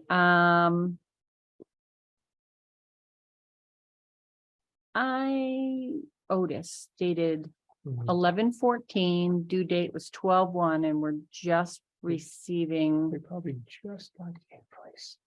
oh, really? probably. That's what it says. It was stamped 1/9. Yeah. Is this This is, common that they don't bill us? for- I don't know. I just know we've had a lot of troubles with Otis. Yeah. Okay. With It did say across the received street. on the 9th. So I think that, yeah, because usually Linda is really fast about when she gets them into the next meeting, which I think why she put the stamp on there that she didn't get this until January 9th. Are they still down in Yonkers? I don't know, but I know that they were challenging to work with the library as far as scheduling that repair, and then finally Rebecca found, what was it? A plus elevator service. I forget the name. She found another one that was able to come out and do it. So I'm not shocked that through their level of service, they're a month late in getting us a bill. Okay. Verizon, we still are having, we still have Kendall on there as a phone that we're paying for. Is Right. that, And I think I asked Alan about that. He would still get voicemails off of there sometimes. So Kendall doesn't have the phone. Alan's Okay. got the phone. I can follow up with him to see, can we pause that? And does like, Alan after- have 2 phones then? I think he like if Kendall rings, he'll, Oh, got hey, it. you looking for Kendall? He's not here. Got it. Okay. But there should be a way to set up a voicemail that says, you know, this phone isn't being answered and we should probably be able to pause it. So can we pause the phone? Okay. I missed Um, that one. What's that? I missed that one. Oh, Everything else I had. any action on a postal Uh, meter, like No, changing from, I gotta have Linda look into that because we haven't looked into it. And Okay. is this really how, well, legible that this one is? yes. Well, in the packet, so that is one that in the physical packet, it's more legible, I'm sure. But when you scan it, sometimes it scans in not. That's all I as have. legible. We need a better scanner. I think No, it's literally the quality of the, like, it might be like a yellow copy. So what do we have there? Electronic So feel. It's. I think it's just the copy here of the actual. I have an app on my phone. Well, where I just take a it's- picture it's and really converts it to a PDF. Oh, yeah, and it's I got one on my phone. Scanner quality. Yeah. And it It's squares got it, Google chooses it. photo scanner. I've been using it for years. It works great. Yeah. Although I do have a flatbed at home and it does color fine, so I don't know. Are we good to move on from warrants or, Sure. well, we have, Move to approve. Second, any further discussion? Please state your name and your vote. It's Jeff, I. I, David, I. Bart, I. June 9. So items for our next agenda. follow up on CCRPC conversation about placing of the radar signs. Will we have time Sure. to I get mean, that on the agenda for the next time? well, yes, it depends on what size schedule is. If he's able to get out Okay. here between now and then sure. Okay, Budget stuff, budget.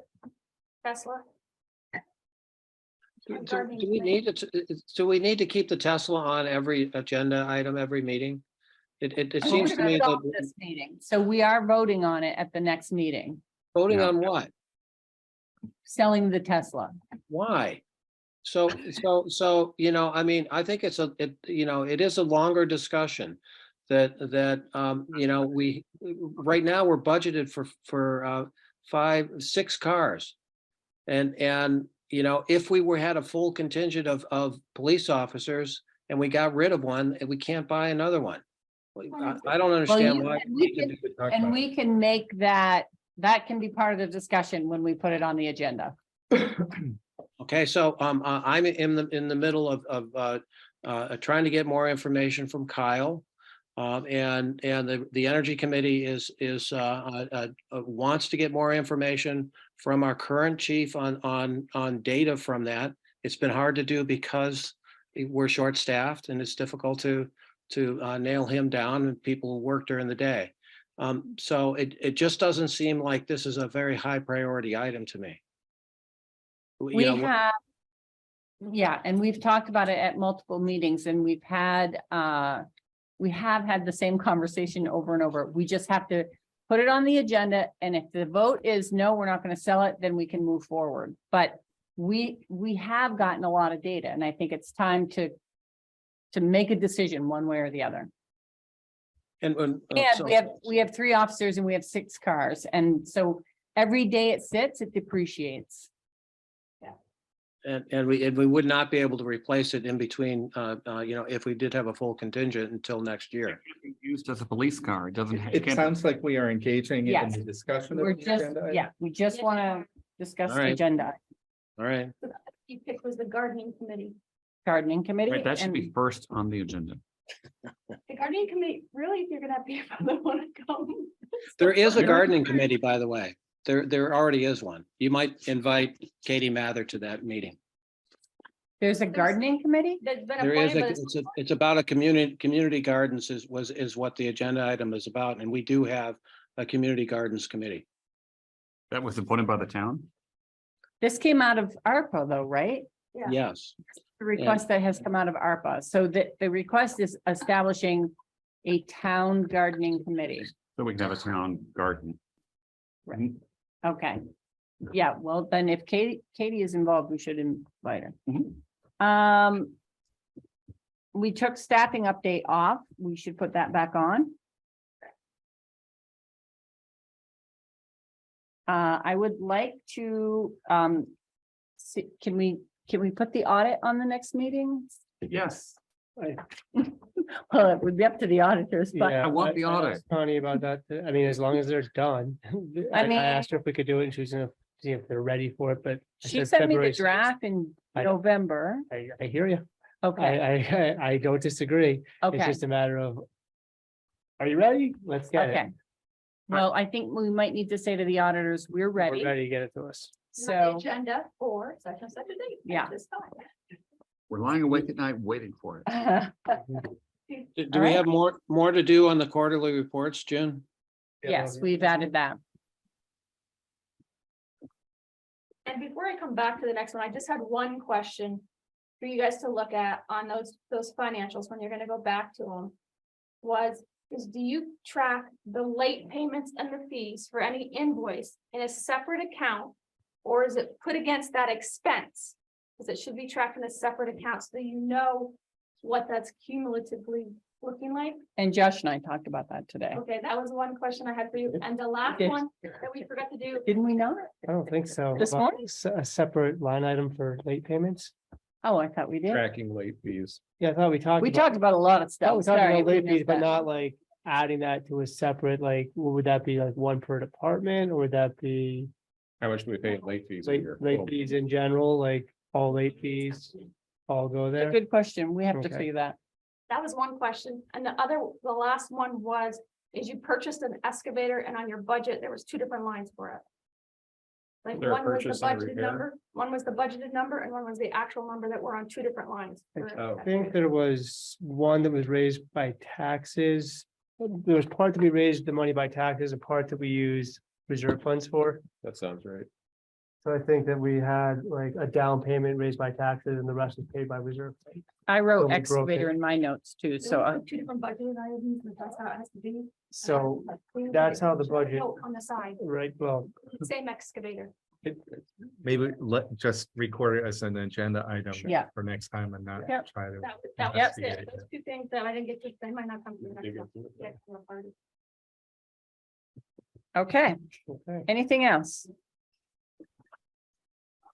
All right, executive session. This part, I move that we enter executive session to discuss personnel issue under provision 1 VSA 313A3 and to invite town manager Josh Arneson into that executive session. June, this is David. I'll second. Thank you. Any discussion? Please state your name and your vote. This is Jeff, I. Aye. Oh, David, Art, I. June, aye. late. Okay, we are, do we, yeah, we probably Do we shouldn't. shut this door right there? No, Because we have people on here, we have to. Yeah, we'll have to come back. Thank you, though.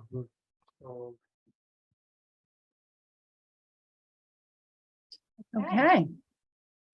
We are looking for a motion to adjourn. This is David, so move.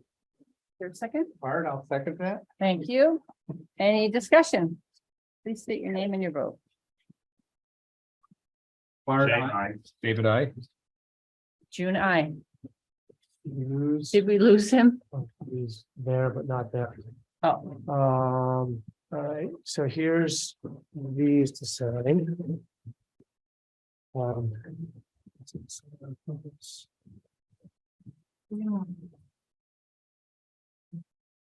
Should I just turn this off or No, just- should we wait till Jeff is get back or he'll get the message, right? he will. Without me. No, Jeff, you're back. We adjourned. You approve?